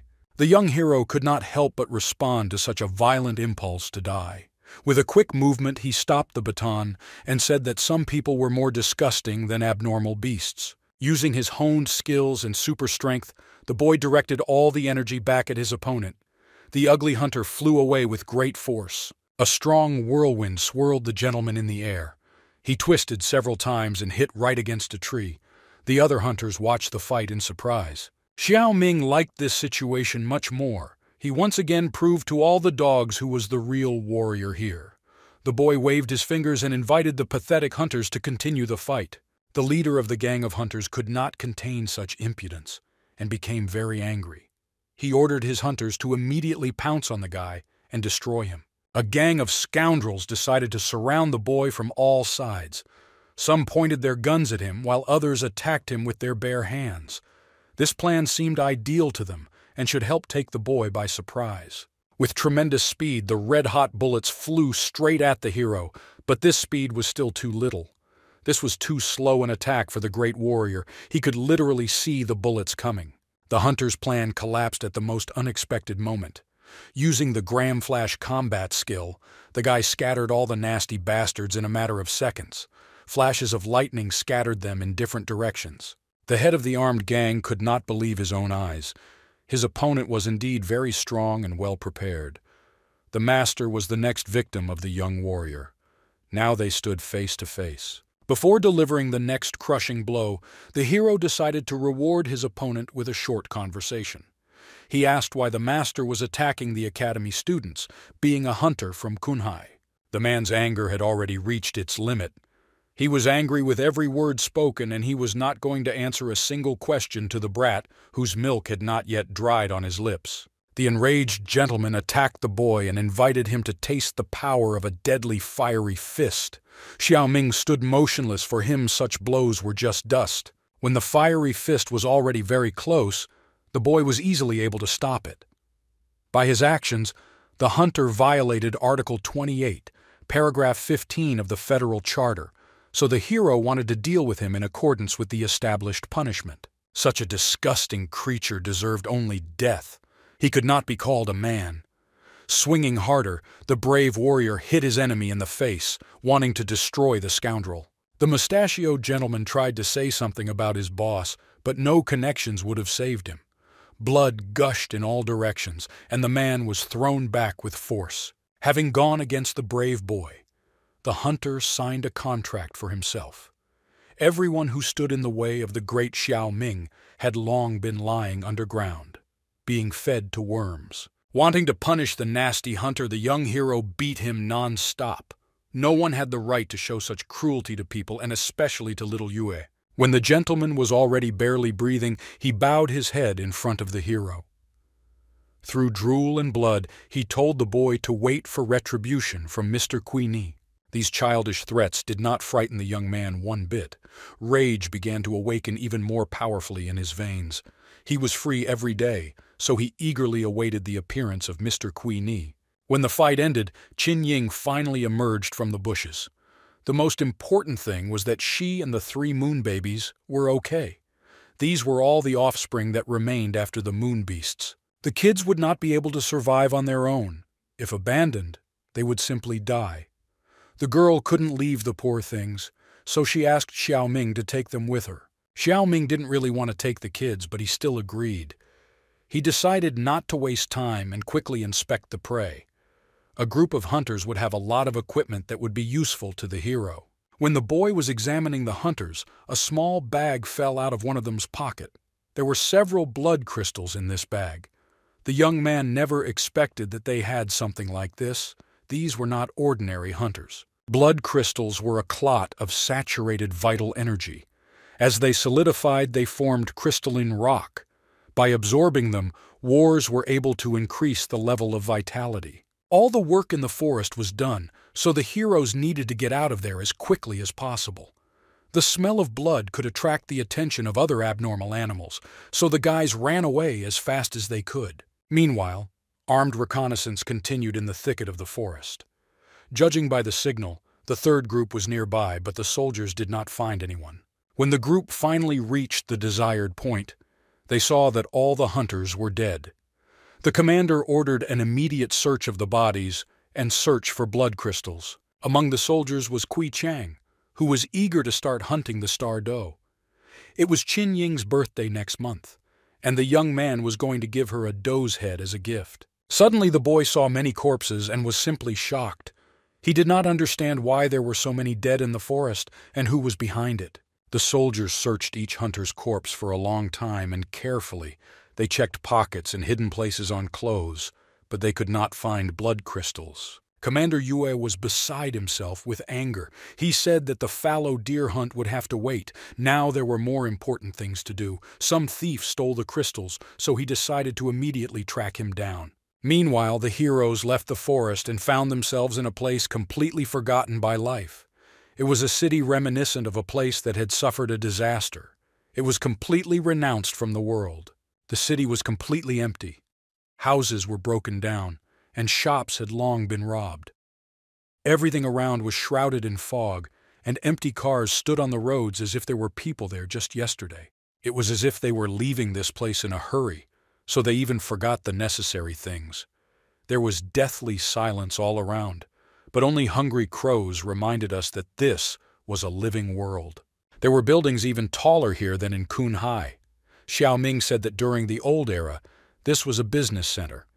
It once shone with luxury and was filled with streams of people every day. In those days, anomalous beasts did not yet exist.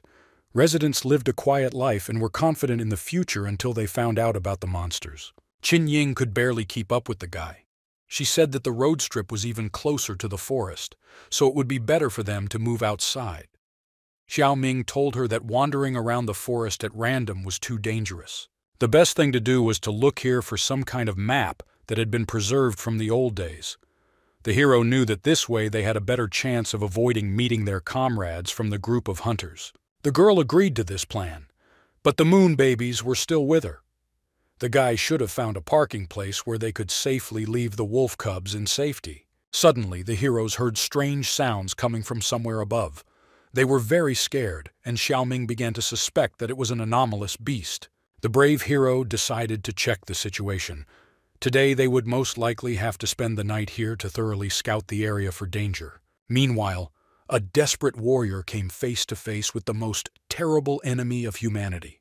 The man was armed with a spear, but the monster opposite was very huge. The bloodthirsty monster belonged to the military-grade abnormal beasts. It was an earthly lizard that reached large sizes and had a fairly strong body.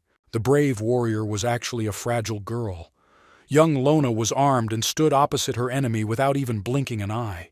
Qin Ying and Xiao Ming watched the battle, They realized that the lizard had noticed the girl. Qin Ying was very worried and asked the hero for help, but the guy told her to go fight the lizard herself. Now the heroes were outside. It was not so simple. This was not Kunhai, so unnecessary kindness could easily ruin anyone with a big heart. This brave girl didn't need any help. She did a great job on her own. Only at first glance she seemed small and helpless, but in fact the blood of fierce ancestors flowed in her veins. She suddenly took off and jumped into the air. With one movement, the girl wanted to destroy the earthly lizard, but it swung its strong tail at her. Quick reaction and good skills allowed Lona to immediately jump in the air and perform an incredible somersault, turning over several times in the air. This girl was not like the others. She seemed to be a real warrior. She coped with the onslaught of the beast so skillfully, as if this was not the first time she had done this. A white streak appeared again on her difficult path. Lona pulled out her merciless bow and fired arrows at the anomalous beast several times. The monster felt severe pain and immediately roared at the top of his lungs. Fury awakened in him. He began to destroy everything around him to show his strength. The brave girl did not give up. There was no turning back. She pulled out a sharp blade and with a sharp movement jumped on top of the lizard. Literally a second later, a sharp blade pierced the head of the beast. Without much difficulty, the fragile girl defeated a huge monster that no one could feed. The weapon in her hands carried out her orders unquestioningly, and finally, the enemy was defeated. From such an incredible battle, the heroes seemed petrified on the spot and could not even say a word. Qin Ying admired this girl's strength. It seemed like a dream. Xiao Ming began to doubt who the girl really was. Such ferocious skills could be developed countless times while facing death. Suddenly, an arrow landed next to the heroes, and Lona noticed them. She pulled the bowstring tightly and aimed at people unknown to her. The heroes had no choice but to surrender. Xiao Ming decided to leave the ambush and try to negotiate with her. The severity of her feelings was far from being at the level of people. Qin Ying immediately stopped him and said that she could do it herself. It would have been much easier for the two girls to interact and avoid hostility. Before leaving, the girl handed the hero the most important thing she had. 3 baby wolves now needed warmth and care more than anyone else. Before this, Xiao Ming had always protected the girl, but now she also wanted to be useful. Qin Ying planned to win the young girl's affection with her appearance and attractive smile. This shouldn't have been very difficult, so the girl happily greeted her new friend. She said that there was no need for nerves because he and Xiao were people from Kunhai. As soon as Lona heard about Kunhai, she immediately took the people as a threat. Pointing her bow at them, she wanted to destroy her enemies. Qin Ying didn't understand why the girl was so afraid of her. They were both human, not anomalous beasts, so there were more normal options for conversation. After hearing this, Xiao Ming could not stand it and left the ambush. He said that most likely this girl was from the group of those left behind, so there was no need to waste energy on her in vain. The hero said that 300 years ago, when the invasion of anomalous beasts began, at the initial stage, humanity suffered defeat after defeat. For the sake of preserving manpower, humanity formed a federation. The people built 100 fortified cities under her jurisdiction. It was there that all the survivors rushed. However, for one reason or another, there were those who did not manage to get to the cities of the Federation on time. They felt that they had been abandoned and began to perceive the people of the Federation as enemies and declared themselves abandoned. They rallied once outside the city walls and survived, all the while under the threat of anomalous beasts. Qin Ying didn't know anything about this. She didn't understand why those left behind had ignored society until now. The threat of abnormal beasts was no longer so great. The Federation certainly had the opportunity to help them. The Federation had only 100 cities at its disposal, and there were no more places that it could provide for new people. In addition, those left behind were not used to living outside. They became ruthless. This whole story evoked pity for the girl, but she continued to frighten her enemies and threw stakes and arrows at them. She defended herself with such animal instincts. Lona's best weapon was attack, so she threatened the heroes and drove them away. The girl told everyone to leave, and the lizard belonged only to her. Coming closer, Xiao Ming said that they did not need the lizard. He knew that the girl's group must have lived somewhere nearby. No doubt they knew how to get out of this place. In addition, the blood of the lizard got on the girl's face. It contained a toxic poison, so the guy said that Lona was already under its influence. The angry Lona did not believe a single word. She again grabbed her bow and fired 3 fiery arrows. Mom told her that the people of the Federation were all liars. The guy had excellent skills, so he deftly dodged 3 volleys. Arrows alone were not enough to hit such a strong warrior. The brave warrior maiden was also not a weak opponent. Living alone among animals taught her to fight to the last drop of blood. She advised the boy not to rejoice too early. Without hesitation, the girl used her superpower and used the tree ivy braiding technique. At that moment, incredible energy surrounded the entire space around. The ground under the hero's feet immediately cracked, and in a matter of seconds the tree ivy came out. Wrapping the guy's legs with all its might, the ivy made it impossible for him to move. Choosing the most opportune moment, Mona from the Green Ivy tribe pulled out her blade and attacked the hero. She was sure that this Federation man was supposed to die here and now. Qin Ying saw a terrible picture and already imagined the death of her loved one. She screamed loudly and told the boy about the danger. When the brave and courageous Lona was almost at her goal, she fell sharply down and lost consciousness. Her plan failed as quickly as it began. Xiaoming warned that the young lady was already under the influence of a deadly poison. Poisoning with the venom of an earth lizard was not such a big deal. Despite her reckless behavior, the hero decided to help the girl and neutralize the poison. At that age, she was able to control the wood element, which means her talents were at a sufficient level. Qin Ying had never experienced anything like this before, and this was the first time she had experienced such emotions. She asked where in such a wilderness it was possible to get medicine for neutralization. In fact, everything that existed was interconnected. There was a toxin in the blood of the earthly lizard, but this did not interfere with its existence, and all because in his body there was a corresponding organ that neutralized the poison. The young girl from the Qin family was very surprised that Xiao had such knowledge. She read many books, but none of them contained such knowledge. The hero had excellent experience in a past life, so he easily cut out an organ from the lizard's body. This is the gland of the earthly beast which helped neutralize the toxin. Now, to reinforce the neutralizing effect, the guy needed to find some purple air flowers and green bristlecone. Qin Ying interrupted him. She had studied a lot about how to process medicines and said that these components should not be given to the girl in their raw form. The main character didn't even listen to the girl. He knew what had to be done. Having created a fiery formula for a molecular chain reaction, the guy began creating a medicine for neutralization.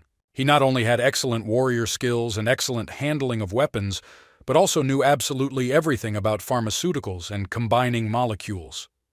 Without difficulty, the guy managed to create the necessary element. When Xiaoming finished, he thought the girl said something. When he addressed her, Qin Ying could not even say a word. Such skills amazed her. Having come to her senses a little, she asked Xiao where he learned how to create medicine. The hero was too well versed in the methods of pharmacists. The girl studied in this direction for a year, but she could not build a form of molecular reaction. The guy couldn't tell all his secrets about his past life and mastery, so he said that he had a couple of books on this topic at home. He learned from these books. Qin Ying did not believe this story, but did not contradict it. Such a reason was too implausible. It was impossible to learn this simply by flipping through a book. Without wasting any time, the young man put the created medicine into the young girl's mouth. Literally, a moment later, a miracle happened, and she finally opened her eyes. Seeing 2 guys in front of her, Lona immediately jumped up and screamed loudly. The hair on her head literally stood on end. She did not understand what they had done to her. From fright, the girl fell to the ground again, unconscious. Xiaoming realized that she was just pretending, so he threatened that he would take the earth lizard now. Lona, who had been left behind, immediately rose to her feet and attacked the guy, grabbing him with her teeth. She looked like an animal and said that no one dared to take even a bone from the lizard. In fact, the hero didn't need this stupid lizard. He told the girl to stop biting, because he was the one who neutralized the poison in her body after all. The warrior maiden immediately jumped to the ground. Now she could stand on her feet. In this turmoil, she didn't even notice that she really felt better. She felt great. She attacked the venerable hero again, but this time with gratitude. In him the girl saw the great pharmacist, who possessed the power of alchemy. Xiao Ming could indeed be considered a pharmacist, but he did not consider it necessary to be called venerable. He would help those in need even without gratitude. Qin Ying addressed the girl a second time. She said that they had no bad intentions and asked Lona to tell her how they could get out. Getting the guys out was not a problem. But first, Xiao had to return with Lona to her tribe. The girl wanted to drag the pharmacist there because her mother needed help. The young warrior asked why he needed to go to the tribe, but Lona did not have time to answer. There was a loud noise around and a man's voice was clearly heard. Several armed soldiers came out onto the main road. They pointed guns at the heroes and the commander-in-chief told everyone to remain in their places. Commander Yue had come to take what was rightfully his. He stepped forward and ordered the boy to give up the blood crystals in exchange for an easy death. Without hesitation, the hero gathered all his strength together and pushed the anomalous beast so that it landed right on the military. The boy suggested to the officer that he shove his proposal up his ass. The body of the bloodthirsty lizard flew high into the air and fell down with great force. It could crush the entire group, so the soldiers prepared for battle in fear. By order of the commander, the frightened soldiers opened fire. They mercilessly shot the lizard's body, not even knowing that he had been dead for a long time. No one even noticed that the young warrior suddenly climbed onto the lizard's head to destroy his enemies. Through the fiery shots, the boy pulled the bowstring tightly. Xiao Ming was afraid that under such an environment, Long and Qin Ying should have already been captured. Of those enemies who were in front of him, the boy must leave at least one alive. Being in a winning position, the quick-witted hero had an excellent view. He immediately fired several arrows in a row, and each of them pierced its target. The soldiers fell literally on the move. Those who did not taste the arrowhead were destroyed by Xiao Ming in another way. He used a sharp blade to cut all the soldiers to smithereens. The guy ordered everyone to take a prone position and cut each soldier literally in a matter of seconds. This task was easier for him than killing the anomalous beast. Mr. Yue was simply furious that his entire team was killed in 2 counts. In anger, he pulled out a gun and pointed it at the nasty boy. The hero did not humiliate the commander-in-chief, but simply advised him to cool his ardor. With a sharp movement, Xiao Ming charged his opponent with a crushing blow between the legs. This was the weakest point of even such a self-confident team leader. He grabbed the painful place and slowly bent over. The young warrior immediately grabbed the gentleman and put a knife to his throat. He did not intend to tolerate the tricks of the military, so he ordered no one to move. The enraged boy brought the knife closer and closer to his throat. He ordered the military to release his people in exchange for the life and freedom of their commander. The armed soldiers laughed at him. The treaty was not equal. The guy grabbed only one hostage, while the soldiers held 2. A gun was pointed at Lona, but she shouted that she was fine. She told the guy not to worry and to kill a bunch of these colonialists. Commander Yue advised Xiao Ming to surrender in an amicable manner. One extra movement, and the soldiers would have killed 2 beautiful babies in a second. The guy never tolerated comments about his friends, much less girls. Oh hit the gentleman hard and he bent in half. The threats angered the boy even more. He ordered the master to immediately release the defenseless girls. Otherwise, the commander would not have left here on his own 2 legs. The cruel Mr. Yue did not listen to him and decided to act evilly. He immediately ordered his soldiers to go on the attack and break the girls' legs. This angered the boy even more. He was literally seething with rage. Grabbing the commander with all his strength, Xiao Ming put a knife to his throat and again threatened to kill the boss. Yue was sure that the young man was simply frightening everyone. He could not put the girls' lives on the line. Therefore, the commander continues to call on the military to fight. After these words, the main character pressed the knife even closer. He said that if his demands were not met, everyone would die. In any case, the hero would have remained alive, so he really intended to kill the commander. This was not fair for Yue, because if they decided to lower their weapons, the guy would still kill him. The commander-in-chief was in no position to bargain with an armed hero. He could lose his head at any moment. the master had no choice but to order the soldiers to lower their weapons. The soldiers looked at each other in surprise. They were in bewilderment, because for the first time their commander caved in before an ordinary boy. Suddenly the soldiers felt a strong trembling under their feet, the ground throwing them up. Everything around began to move, an earthquake began. At that moment, the earth seemed to split, and a giant monster appeared from under the huge ruins. The monstrous beast screamed at the top of his lungs and reached his head to the very heavens. The huge monster destroyed everything in its path and created real chaos. It was an abnormal 9-star military-grade beast, the Imperial Fire Lizard. There was no mercy for anyone. The ruthless lizard had enormous strength and smashed everything around. Huge boulders flew to the sides, knocking down the soldiers. Among the dust, Xiao Ming saw that Long and Qin Ying were also in danger. The brave hero could not leave Qin Ying in trouble. No one else would save her. The boy let go of his enemy and immediately rushed to the aid of the young girl. When Xiao Ming was already very close to the monster, he grabbed the girl's hand and pulled her towards him. Like a superhero, the boy saved her from the clutches of a huge monster. When Qin Ying was safely brought to the ground, the situation did not improve much. Things were bad.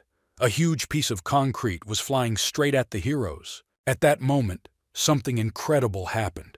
The heroes saw a bright flash of light, as if Sonic had rushed past them. Lona from the Green Ivy tribe showed courage and rushed to help. She covered the boys with her body, and a huge cobblestone flew straight into the girl. Lona had incredible strength and character that gave her fearlessness. Upon impact, a bright flash of light illuminated everything around. Despite her strength, the girl was still just a child. She managed to stop the stone, but fell lifelessly to the ground. Xiao Ming managed to react and immediately caught her in his arms. Opening her eyes, the warrior maiden immediately jumped to the ground and began to brush the guy off. Such touches caused her great discomfort, so she said that now they were even with the hero. Meanwhile, the military was desperately trying to fight the monster. They shot at him with the heaviest weapons, but this did not help them at all. The anomalous lizard seemed to have an armored vest.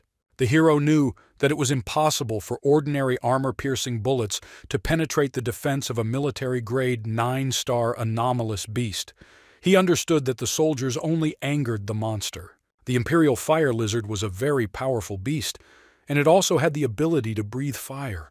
His eyes burned with a bright flame. He burned everything in his path. It seemed that all was lost, because the monster was spewing flames tens of meters ahead, like a dragon. But this did not frighten Xiao Ming. He was a brave warrior, so he wanted to save everyone. He grabbed the two girls and used his super strength to escape the fire. The heroes needed to retreat urgently, because the 9-level beast was very strong. The guys couldn't cope with such a monster. There was no turning back. The monster would not return back to the forgotten depths. The huge lizard headed straight towards the guys to destroy them. The boy tried to run away and save two defenseless girls, but the monster still caught up with him. It was impossible to hide from him anywhere. The monster was chasing the hero on his heels. Xiao Ming decided to tell Lona that he had to use the fire lizard's neutralizing glands to cure her. Now the girl emanated most of all a smell that attracted the beast.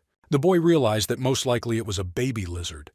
These thoughts made the hero run even faster, otherwise the three of them would have become lunch. Suddenly the hero had to stop. There was a sharp cliff ahead. There was nowhere to go further. The guys were very confused and did not understand what to do now. Lona was very scared and looked for another way with her eyes. But Xiao Ming said that the death of one was better than the death of all three anyway. Nobody liked this idea. The brave Lona from the Green Ivy tribe expressed her extreme dissatisfaction and said that they were one team, which means they should only die together. Without hesitation, the young hero grabbed Lona and threw her aside. The girl screamed loudly and realized that they had decided to sacrifice her. People from the cities really couldn't be trusted. What she saw shocked Qin Ying. She was very scared and shouted at the guy. She couldn't believe that he decided to use the girl as a sacrifice. In fact, all the accusations were false. In fact, the hero had a plan. The most dense odor emanated from the glands of the fire lizard contained in the blood. The boy just pushed Lona to a safe place and got his hand dirty on her, As he smeared himself with blood, he was now the target of the Imperial Fire Lizard. The girl wanted to stop him, but Xiao Ming used his skills and pushed the girl aside. He was ready to sacrifice his own life to save other people. Finally, he asked Longa to look after Qin Ying. The hero's heart was truly kind, but he very rarely showed it because it was at the cost of his life. Taking one last look at the girls, the brave warrior jumped straight into the cliff. The bloodthirsty fire lizard immediately ran after him and rushed down. Qin Ying couldn't believe her eyes. Her heart was shattered. She could not hold back the tears that fell like hail to the ground. The girl did not save the love of her life. Lona didn't know him well, but couldn't even say a word. She only repaid the boy with kindness, and now she was again in his debt. Meanwhile, Xiao Ming was rapidly flying down, breaking through the strong air current. A fall from such a height might not lead to death, but it would certainly leave injuries. The hero has already seen his landing point. The only option was to rely on the protective ability of bloody massacre that he had mastered in his previous life. His new disciple body was too weak to be fully deployed. The guy did not know what such experiments could lead to. There was no other option. The hero had to take risks, otherwise death would await him. He gathered all his strength together and used the diving technique. A stream of energy immediately swirled in the air. Everything turned out just as Xiao Ming thought. The body could barely withstand the activation of the bloody massacre ability. There was no more time to think. The checkpoint was already too close. But even if he had to land on his own, the boy wanted to at least fall face down so as not to become a freak. There seemed to be no way out. Just before landing, the boy decided to try his luck again and once again used the diving technique. An incredible flow of energy swirled in the air again. This force surrounded the hero's entire body. Now he hoped only for a miracle. The earth was already very close, so otherwise he would hardly have survived. At the most unexpected moment, when the hero was almost near the ground, his magical technique worked. Huge golden wings opened across the entire foggy space. Magic wings immediately lifted the boy in the air, and he managed to easily avoid death. The ground was already a meter away from him, but everything worked out. In fact, everything turned out not to be as Xiao had imagined. Suddenly the system informed him that a danger to the owner's life had been detected, and the self-rescue trigger was activated. Half of the vitality points were deducted. The current figure was 102 points. The hero realized that this system had the ability to self-rescue, but one activation spent half the points, which was quite expensive. While the boy was studying system abilities, he suddenly remembered that he was still in danger. The monster flew straight at him, uttering wild screams. The abnormal 9-star military-grade beast was getting closer and closer to the guy, opening its mouth wide. The eyes of the Imperial Lizard burned with fire. He was ready to tear into pieces everyone in his path. Looking around, Xiao Ming realized that he was in some strange place. There was a huge clearing around it. It must have once been an amusement park. Now he was unable to defeat such a wild beast. The hero had to try to hide from him in the forest. This was the best option for him now. On the way, the boy again saw the system notification. He was asked to complete a special task to defeat the Imperial Lizard. For completing the game, the hero would be given 300 life points. This was the first task published by the system. The reward was good, but it was too dangerous now, so Xiao Ming decided to refuse. The young warrior now had another task. He deftly moved through the forest. In the future, he could easily restore vitality and small monsters. But now, survival was the priority. Suddenly, the system showed the notification again. She reported that if a task was not accepted within 3 minutes, it would be considered an act of cowardice. After automatically canceling the task, all remaining hero points would be deducted. The guy got very angry when he heard this, because 0 points was tantamount to death. Until the last moment, he wanted to not stand out.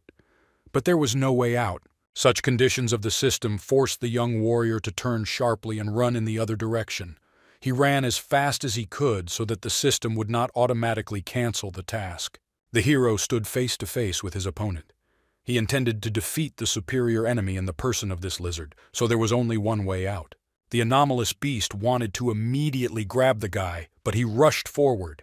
He was going to find the perfect position to deliver the killing blow to the monster's weak point. Leaving behind only dust, the boy ran forward without looking back. Any attempts to penetrate the armor of the Imperial Lizard would lead to Xiao's death. The bloodthirsty monster caught up with the boy with every step, but the hero desperately ran forward.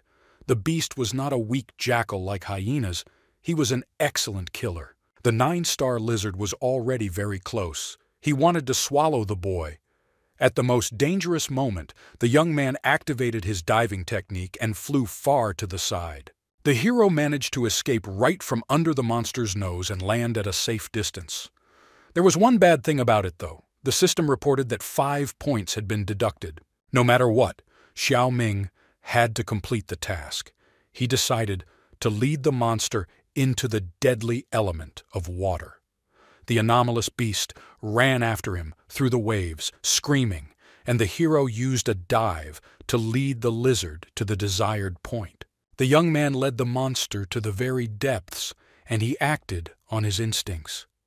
When they reached the desired depth, the boy jumped out, and the monster slowly sank to the bottom. The anomalous lizard found himself in a hopeless situation. The water was too deep. The monster screamed loudly, thereby swallowing more and more water inside. The lizard struggled with all his might against the water element. A strong stream wanted to carry him to the depths. Having made every effort, the monster, with the last of his strength, climbed ashore and collapsed lifelessly to the ground. All this time, the hero watched him, trying to figure out his weak points. He realized that the lizard was covered with a strong skin from head to toe. The boy needed to pierce his brain through the hole in his nostrils. This was the only way to damage the monster. Xiao Ming climbed high on the Ferris wheel and looked at the anomalous monster from above. The young warrior had only one moment, one try, and one chance to save his life. Without hesitation, the boy jumped off the ride and jumped down. He prepared a long spear to kill the bloodthirsty creature. There was very little time. The system could turn it off at any moment. The anomalous lizard was not ready to give up. He opened his mouth wide, and incredible energy began to emerge from there, which could easily destroy a person. At that moment, the brave hero jumped straight onto the monster's face. He swung his spear sharply and thrust it into the nostril as deep as possible. The wild beast roared in pain. This did not kill the monster. It began to shake its head in all directions, trying to throw the man off. Xiao Ming did not thrust the spear deep enough. The strength of this body was not enough. The monster was simply furious. His brain was fine, but severe pain pierced his body. He seemed to go mad and began to run in all directions to remove the disturbing object. The hero's vitality consumption decreased every second. He had no choice but to gather all his strength into a fist and use his new body to the maximum. The angry boy was ready to do anything to stay alive.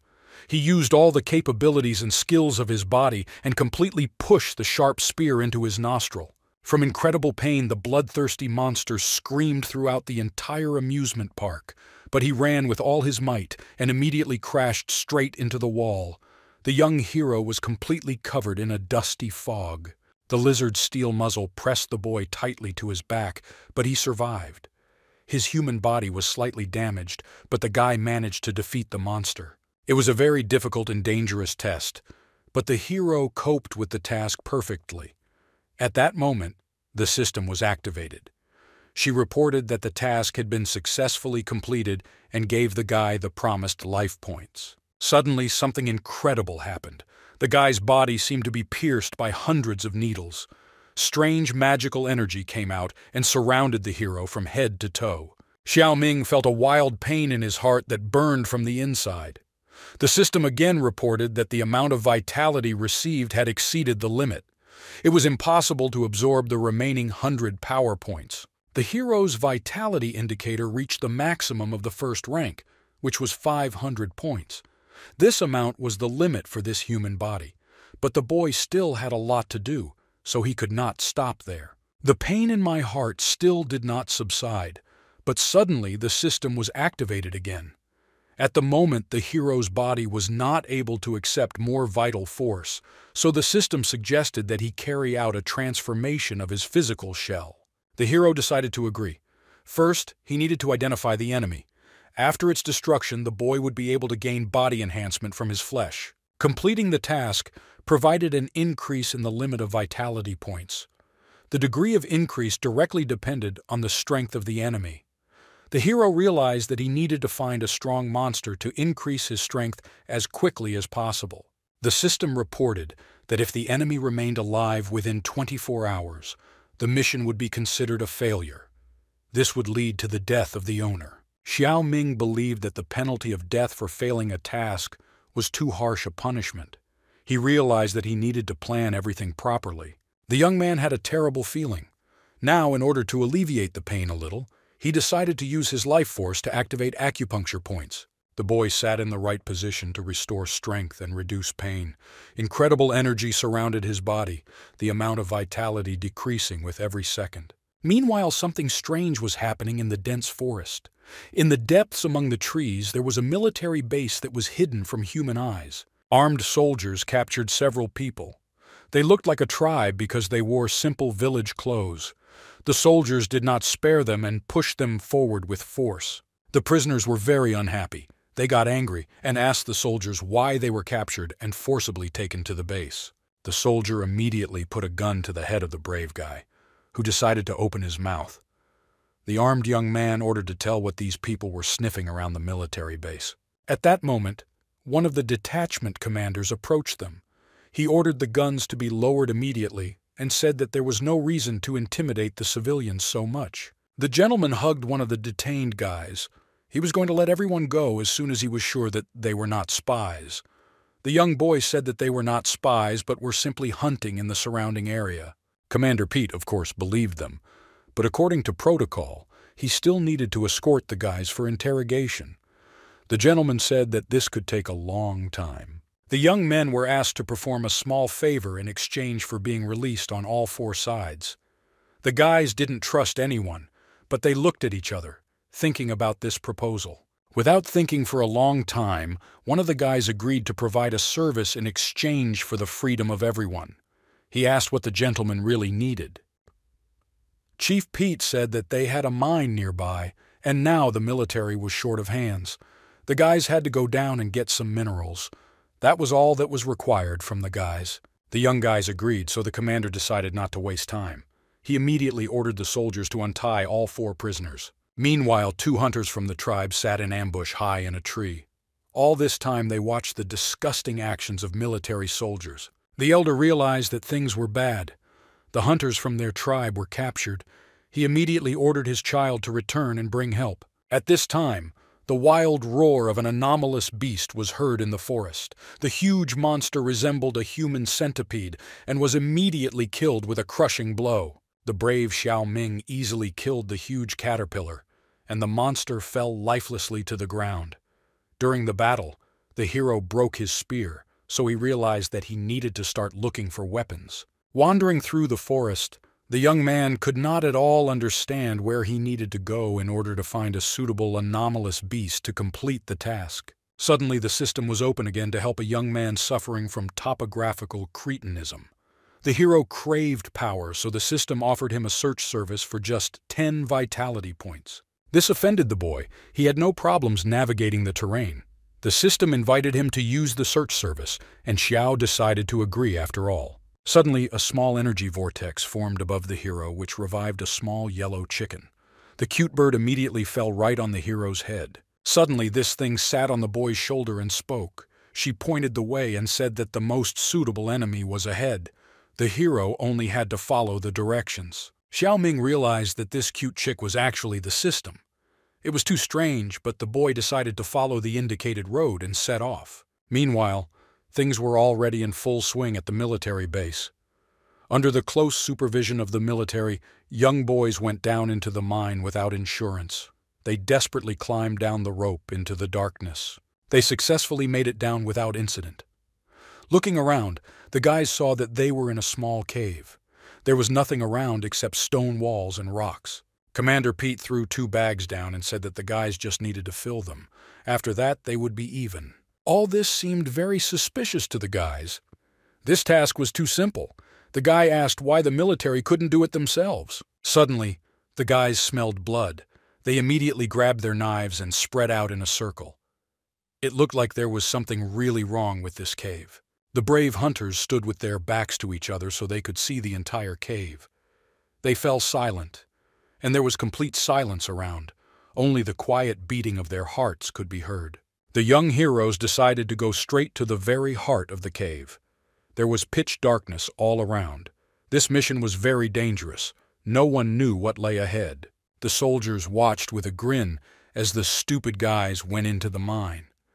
They admired Pete because he said just a few words, and the young guys immediately went on a mission.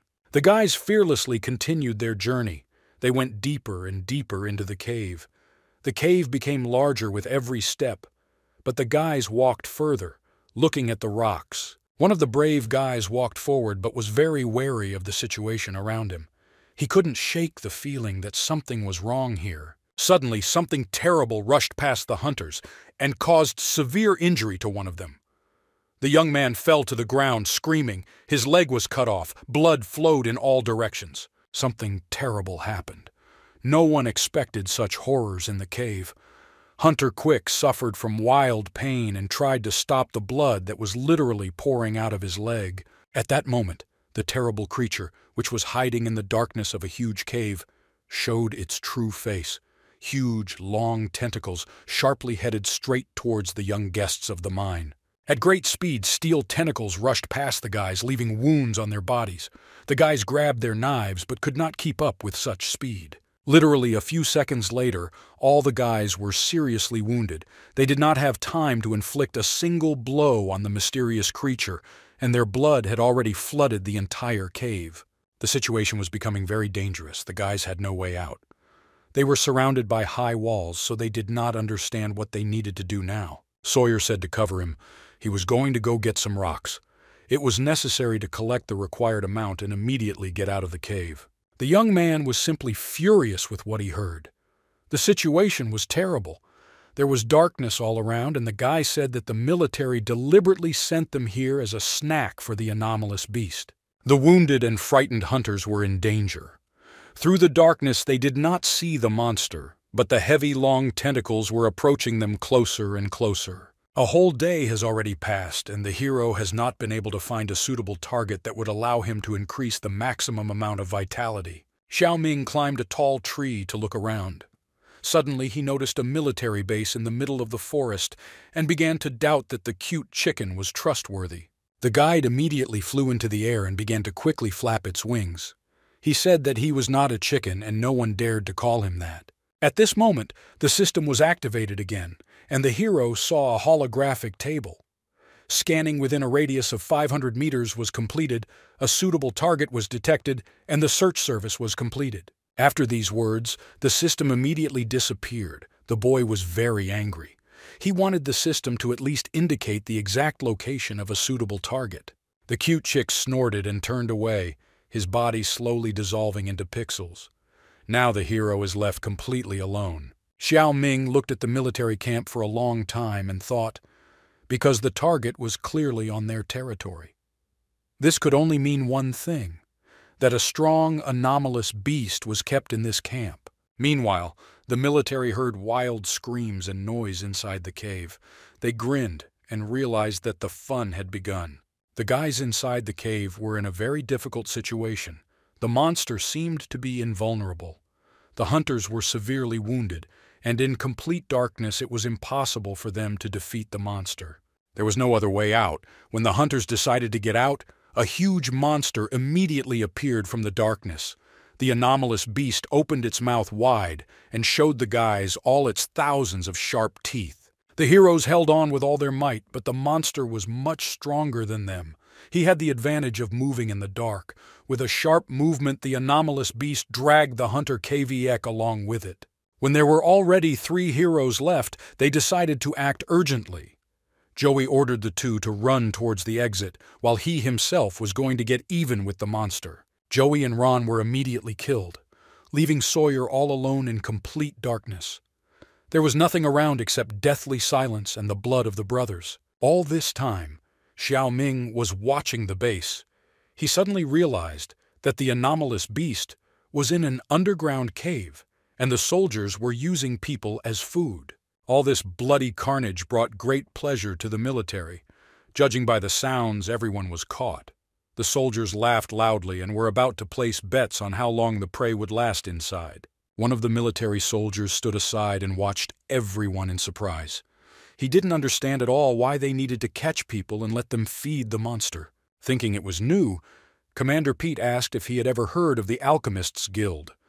Everything in this story was not so simple. The young soldier said that it was an organization dedicated to collecting various materials to create potions and elixirs. Any pharmacist could create potions, but with the Alchemists Guild it was not so simple. Pete said that they were a detachment subordinate to the guild and were engaged in everything that could bring big money. The biggest gain for the military detachment were blood crystals, which could only be found with special difficulty and in closed places. The soldiers were sure that the blood crystals were a rare material that dropped from high-level beasts from time to time. In fact, crystals could be created. Due to the extraordinary difficulty of obtaining, blood crystals were very valuable. However, Night Raven, a high-ranking member of the guild, developed a way to create them. Pete was literally obsessed with getting these crystals. He said that the necessary raw material for creation was human flesh and blood. The soldiers were very happy with this news. They realized that they could produce crystals in mass quantities. In fact, everything was not so simple. One more thing was needed. At that moment, something amazing happened. An arrow flew into one of the soldiers at great speed. She pierced him right through, and he fell straight into an underground cave. Other arrows were not long in coming. One after another, they pierced each soldier. Commander Pete realized that they were under attack and had to escape. The soldiers decided not to hesitate. A real military operation began at the base. They installed powerful weapons to strike back at the enemy. Having taken up their combat positions, the guys fired machine guns in all directions. Loud volleys were heard throughout the forest. Bullet casings scattered in all directions. No matter how hard the armed soldiers tried, they never managed to touch the hunter who entered the base. He wanted to save his people from the clan. Deftly avoiding all the bullets, the brave hunter aimed his bow directly at his enemies. The arrows, one after another, flew straight into the target. The battle was gaining momentum. One hunter coped well with several military men. With great speed, the arrows pierced the heads of the soldiers. All this time, Xiao Ming quietly watched the battle. The hunter's shooting technique was at a decent level, but the hero understood that alone he could not cope against the whole camp. Angry, Pete decided to take action and went out to face his enemy. He was armed with a huge machine gun that fired non-stop and ordered the soldiers to surround the lone hunter. The hunter was in danger. He was surrounded on all sides. The soldiers literally shot him, but the man was saved only by the armored car behind which he hid. When things were really bad, suddenly, arrows began to fly from a completely different direction. The soldiers fled in panic in all directions. It was obvious that reinforcements had approached the enemy. Literally a moment later, thousands of arrows began to fly straight at the soldiers. They fell lifelessly to the ground, and even the machine guns were unable to help them. At this moment, the angry tribe of hunters was already advancing on the base. All of them were very dexterous and quickly jumped over the fence to destroy the offenders. They were a poor people, but each of them was armed with a bow and arrow. The young hero could not believe his eyes. Among the frantic crowd of hunters, he noticed Lona. She also rushed to the attack, so the guy realized that they were all relatives. These abandoned people created their own tribe of green ivy. They had excellent technology and skills, so they could easily destroy soldiers. In just a second, the ivy branches were tightly wrapped around the enemy. Surviving alone taught them to take care of each other. The people were real warriors who were not afraid of anyone and fired fiery arrows at the soldiers. Suddenly, a fiery arrow hit barrels of gasoline, which immediately exploded. This created a huge explosion, and hot flames immediately engulfed all the soldiers who were shrouded in green ivy. It seemed that the hunters had already managed to defeat their enemies, but suddenly they saw something terrible in front of them. A huge iron creature has entered the warpath. The giant steel robot stood face to face with the hunters and was most likely controlled by a commander. The people of the Ivy clan had never encountered anything like this in their lives, so they were very apprehensive. When the iron robot came closer, the hunters saw that Commander Pete himself was sitting at the control panel. He moved the levers and forced the robot to move forward to destroy the entire crowd of intruders. Well, the rage of the commander-in-chief knew no bounds. The gentleman was going to put in place the entire crowd of nasty rats that had entered his camp. Without hesitation, he pressed the lever and the robot's cannons immediately fired at the hunters. The entire space around was engulfed by a huge blazing heat. The Ivy people scattered in different directions. Brave Lona tried her best to prove herself in battle to protect her people. She used the magical technique of weaving tree ivy to pull the strong roots of trees out of the ground. Green ivy came out from under the ground in huge stones and wrapped itself around the robot's legs. Ivy twisted tightly several times to immobilize his iron opponent. When the killing machine was finally immobilized, the hunters immediately began shooting at him with their bows. They desperately tried to bring down this monster, but all their attacks had no effect. This steel monster was created specifically for such military operations.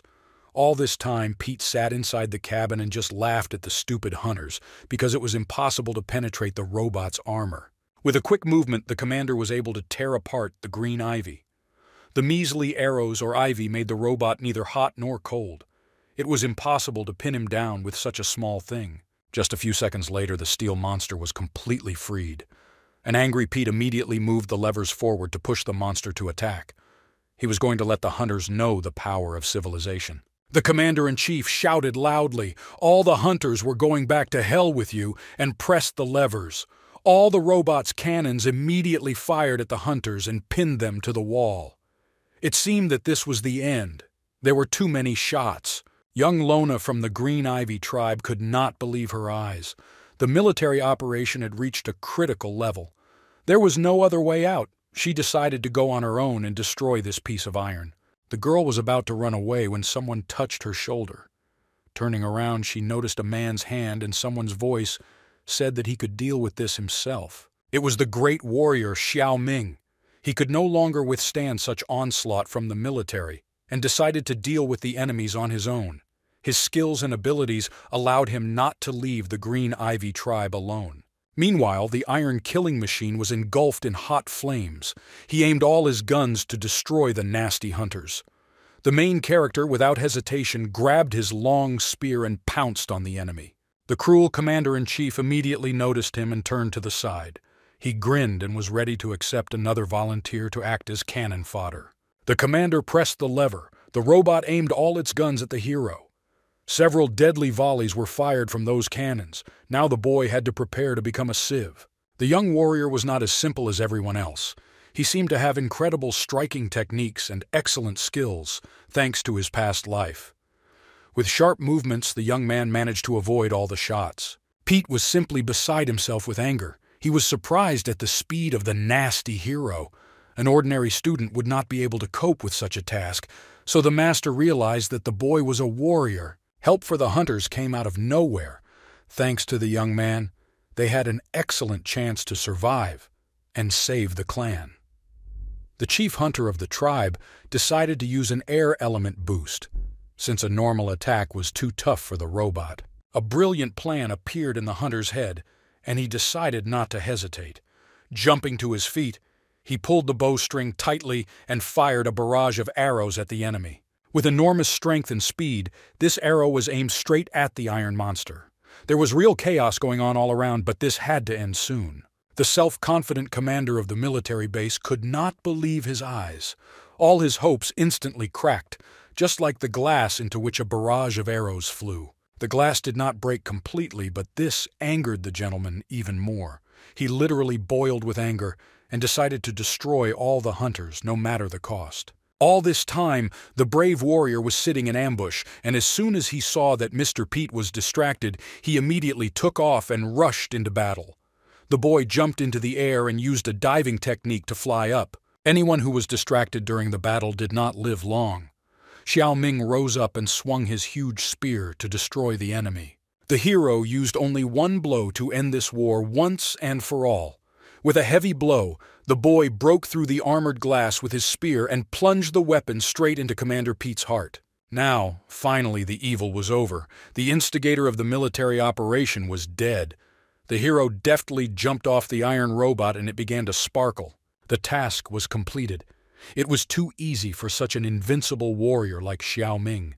The iron monster immediately exploded behind him, and hot flames engulfed everything around him.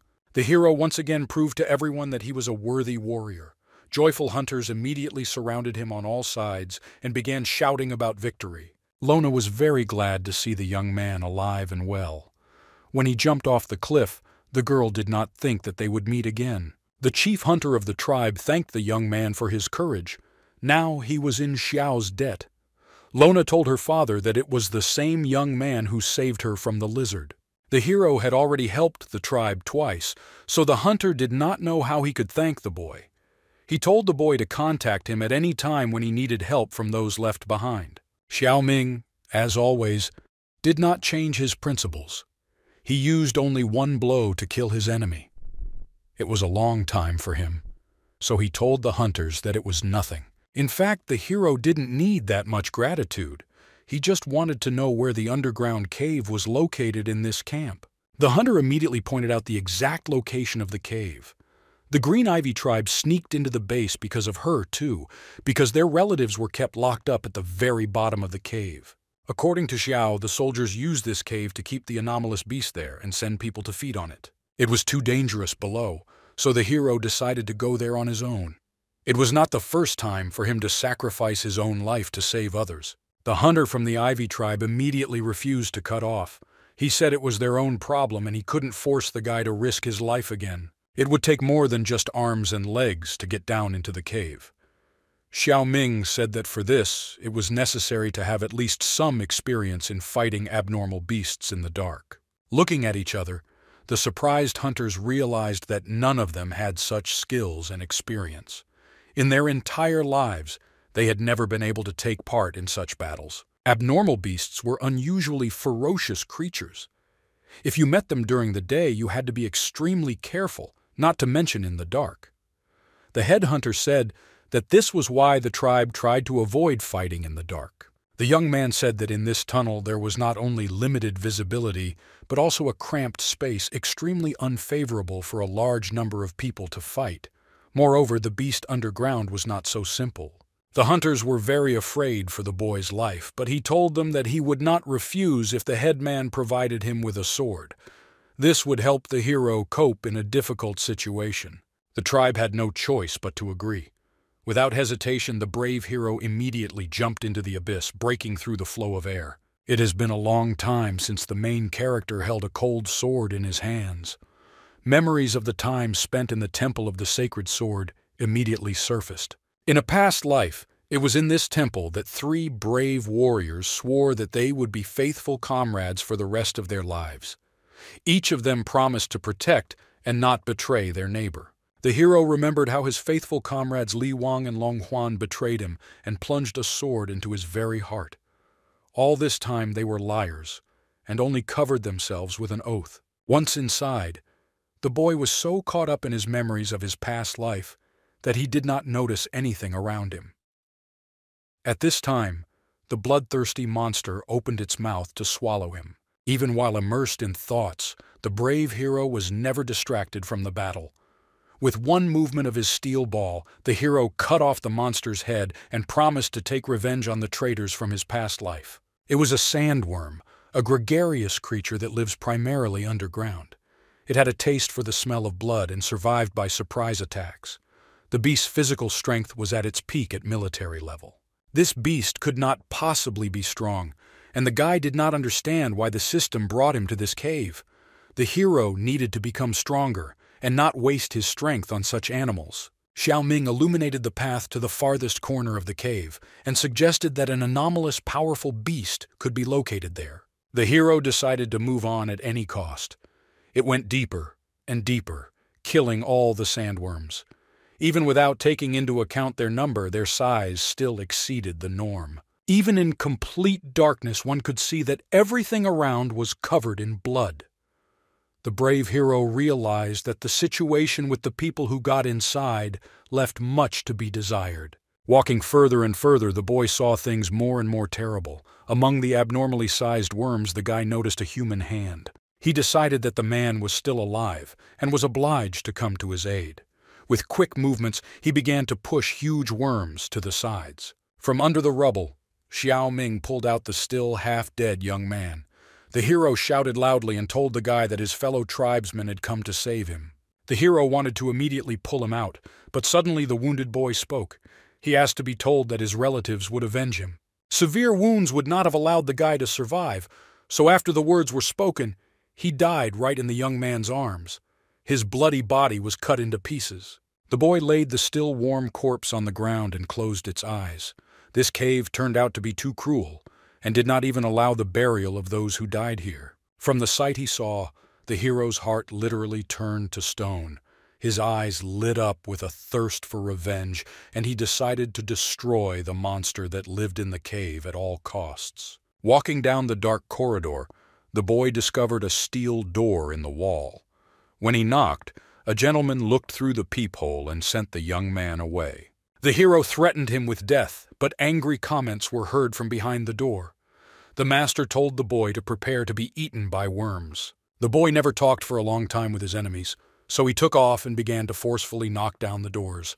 He delivered crushing punches and kicks. On the other side of the door stood a soldier who was desperately trying to hold the doors. He shouted for the boy to calm down quickly, because the steel doors were not so easy to break through.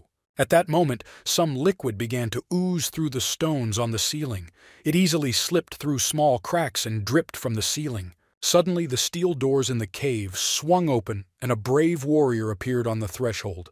The boy radiated furious energy with his whole body and was going to kill everyone in his path.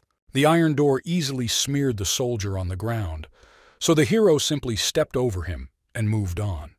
When Xiao went out into another corridor, he saw that all the walls were heavily stained with blood. The hero realized that a bloody mess was clearly happening in this place.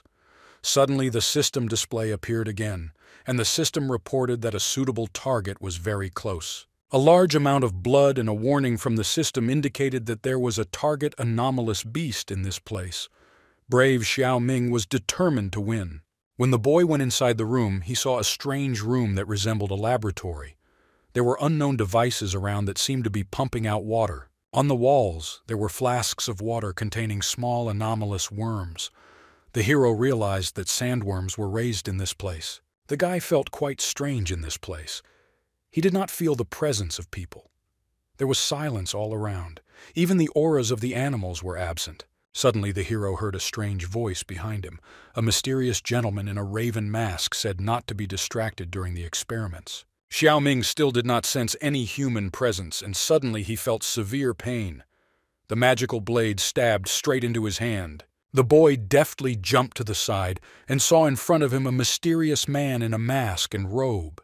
He was holding in his hands some incredible knife that glowed with energy. The gentleman resembled a feathered raven, and even hid his eyes. His entire body and weapons radiated some kind of demonic energy. The man was not so simple, but the hero did not even catch a glimpse of his presence. The boy still felt a burning sensation in his hand. When he looked at it, he noticed that it contained the phantom of a demonic knife. It was all very strange. At this point, the system reactivated and reported that the target had been detected. It was a night raven, a second-rank warrior who was an alchemist. His life force limit was a full 1,000 points. Xiao Ming was simply shocked and did not understand how the target of the mission could be a person. All this time, he believed that he needed to find the anomalous beast. Suddenly, the night raven spoke, but he was not afraid of anyone, because no one could be his rival. The warrior asked the boy how he managed to enter this room. The guy smiled widely and said that thanks to his legs he was able to enter. He immediately showed the night raven a bloody sword, with which he cut all the worms. Seeing the blood on the weapon, Night Raven was simply horrified. He grabbed his head and began to shake convulsively. All his precious little ones were destroyed. The introduction of the war was very strange. He fell to his knees and loudly screamed that he had been deprived of all blood crystals. The master had to feed a lot of people to grow the sandworms so huge. Xiao looked at him with his mouth open. The gentleman was definitely not all right in his head, but his strength was enormous. In addition, there was one strange thing. The aura of an anomalous beast emanated from the night warrior. Raven did not like to kill just like that, because it led to a senseless waste of resources, but the hero managed to infuriate the master. Not only the results of the hard work of many people, but also the spiritual strength of the warrior were wasted. For a bloodthirsty Night Raven, this was a real waste. He decided to destroy the arrogant guy and use the technique of absolute darkness. This was an area of effect combat skill that completely deprived the hero of visibility. Now Xiao Ming was trapped in the dark beast, unable to see. The most problematic thing about fighting warriors of superior rank was their combat skills. The guy was really in danger. Death could await him anywhere. When the Night Raven was behind the hero, the boy felt his presence and immediately swung the ball. The Raven felt like a fish in water in the dark, and the boy could not hit him. In the area of effect of his skill, the warrior could dispel aura and sounds. In such a situation, the young hero was completely defenseless. His victory was practically without a chance. Suddenly, the night warrior crept up to his prey and plunged 2 blades into his body. The 2 demonic weapons reached their target, and when the count reached 12, Xiao's death would be inevitable. Pain burned through the guy's body from the inside. He understood that there was definitely something wrong with the shadows of these stilettos. This area of control was too problematic, but the hero could no longer be exposed. Suddenly, the system decided to give the boy a friendly reminder. He was informed that after marking the marked target would be fixed in his line of sight. After marking the target, the hero had only 24 hours to eliminate it. If the boy failed to meet the deadline, the task would have failed. This would result in the death of the host of the body. Even though the guy found out a loophole in the task, thanks to which he could win, it was still very difficult. The Night Raven immediately pounced on his enemy to thrust another blade. It was too unexpected, so the boy did not have time to dodge and was wounded a 3rd time. In addition, there was pitch darkness around, which aggravated his situation. Xiao Ming no longer had time for these games of hide-and-seek. He had to act. The hero decided to perceive his enemy as an anomalous beast. Someone had to die in this battle. Now the boy thought only about marking his target. There weren't many attempts, so he had to act at all costs. The Night Raven released its deadly energy directly at the hero, but the boy immediately repelled it with his sword. The powerful charge turned around and headed back towards its owner. When the murderous flow of energy returned to the Night War, he felt quite strange. His entire body felt a slight chill and a shiver ran down his spine. Without paying due attention to this, the Raven attacked the enemy. While Xiao was trying to listen and had his back turned, the monster decided to thrust the 4th dagger into him. He could already smell his victory and was about to cut the boy into pieces so that he could feed him to his sandworms later. When the 1st-rank warrior got close enough to his enemy, he swung his dagger to cut the boy in half. At this moment, the young hero abruptly stepped to the side and dodged the blow. Xiao Ming managed to complete the task and mark his target. Now the hero's forces were finally equal, and the boy pointed his sword at the Raven. Without waiting for the right moment, the brave young man swung his huge ball and hit his feathered opponent. The unexpected blow literally threw the gentleman back. Now the feathered warrior of the 2nd rank felt the crushing blows of the enemy firsthand. He couldn't believe he got the first blow. Now the boy knew where the warrior was. He threatened him with a sword and said that on his way he had met many of the same desperate fools who could only strike in the back from the shadows. This was indeed entertaining for the feathered Raven. He was surprised that a warrior of the 1st rank, who turned out to be so arrogant in himself, did not experience even a drop of fear. Night Raven was not only an excellent 2nd-rank fighter, but also an alchemist. He conducted unimaginable experiments, so such a valuable biomaterial interested him very much. After thinking a little, he invited the boy to bow 3 times and recognize his real teacher in exchange for his life. Moreover, the Raven promised to give the guy the opportunity to get rich with him. Xiao Ming was not a stupid boy. He was a real warrior.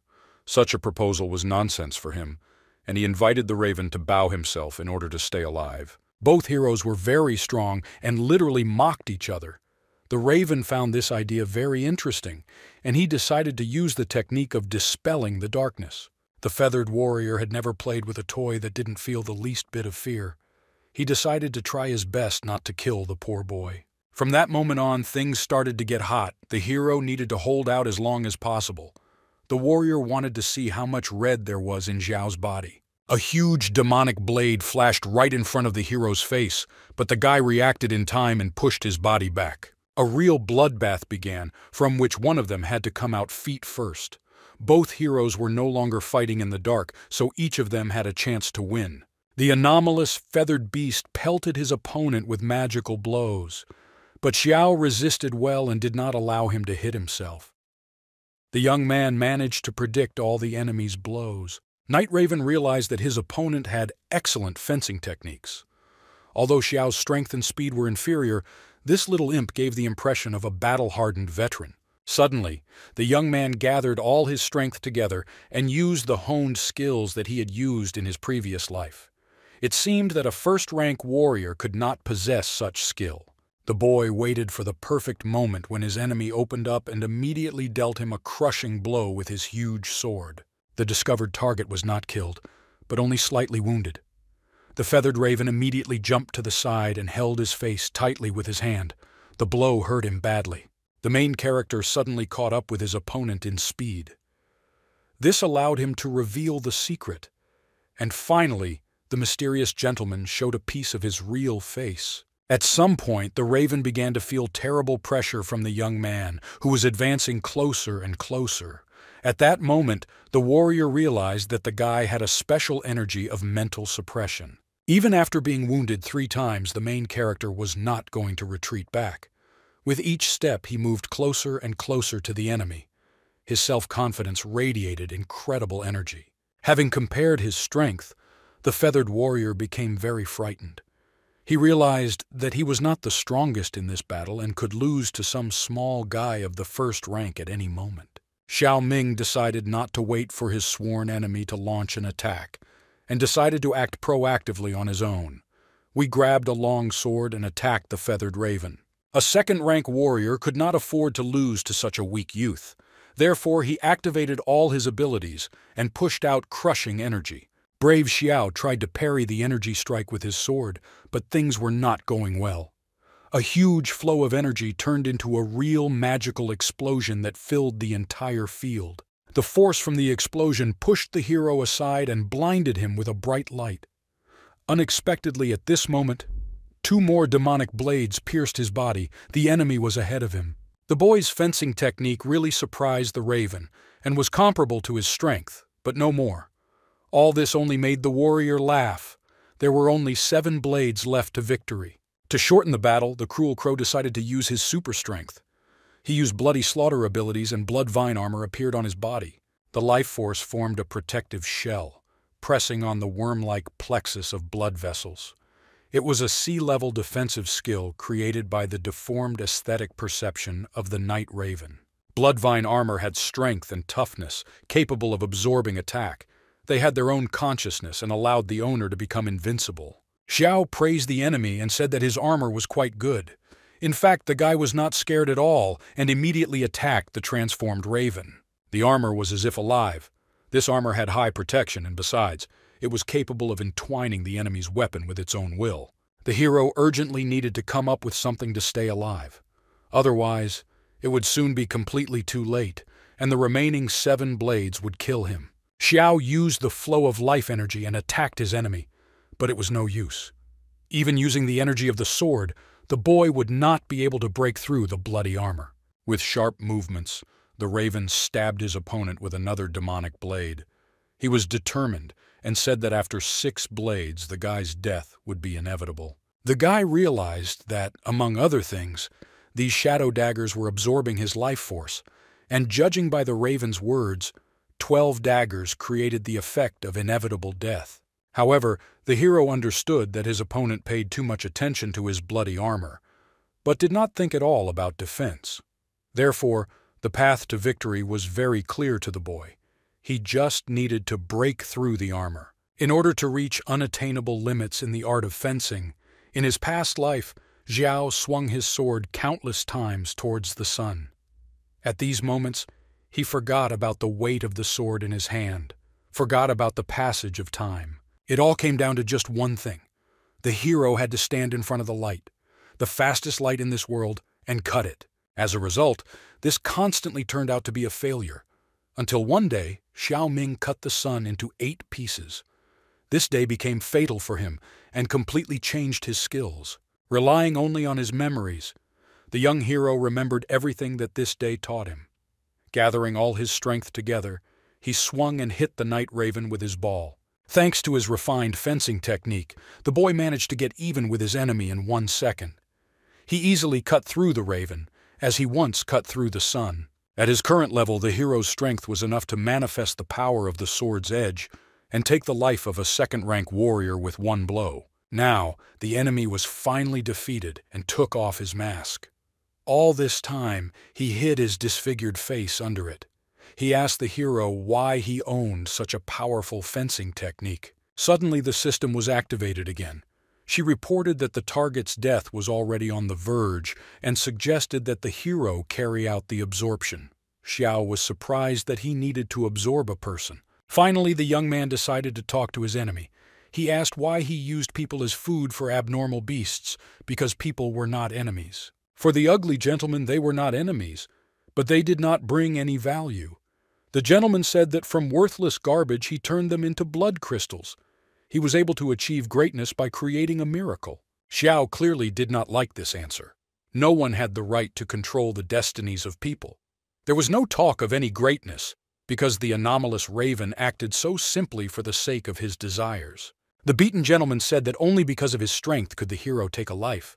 The strong could always communicate with the weak as he pleased. On the verge of his death, the gentleman decided to tell his story.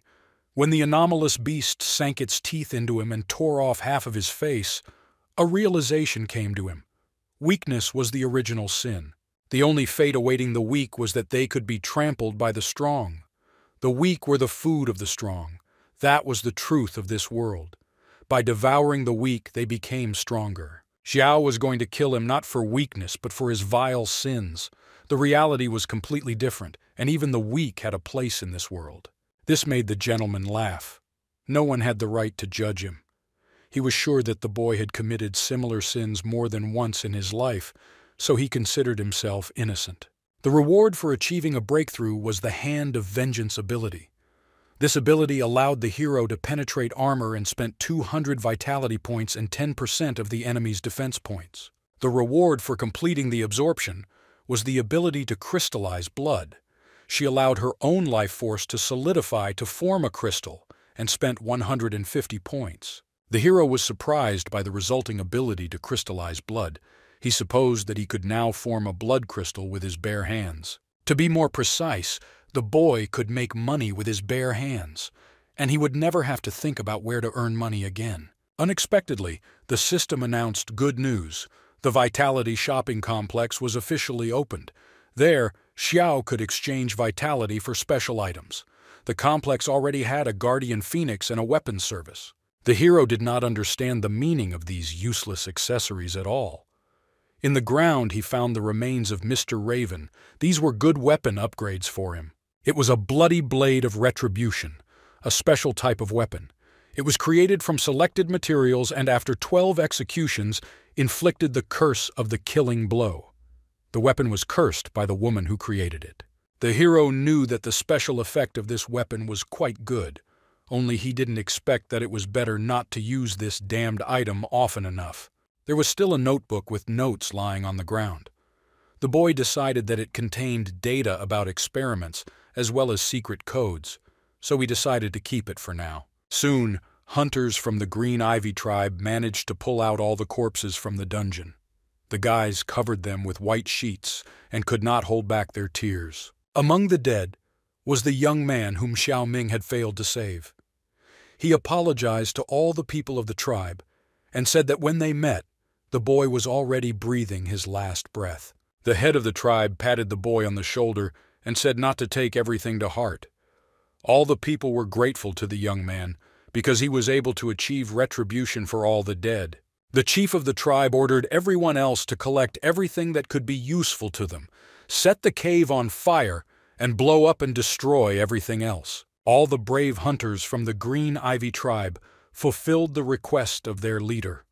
The military base and the deep cave were engulfed in hot flames, and smoke filled the entire forest. After some time, the hunters of the Green Ivy tribe and Xiao Ming left the military camp in a hurry.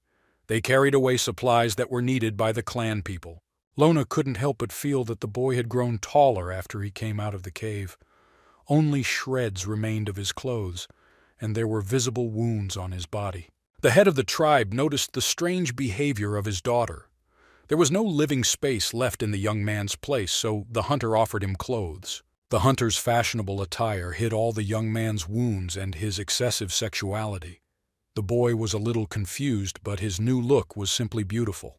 The military camp of the Alchemist Guild was destroyed, but their forces were hardly limited to one group.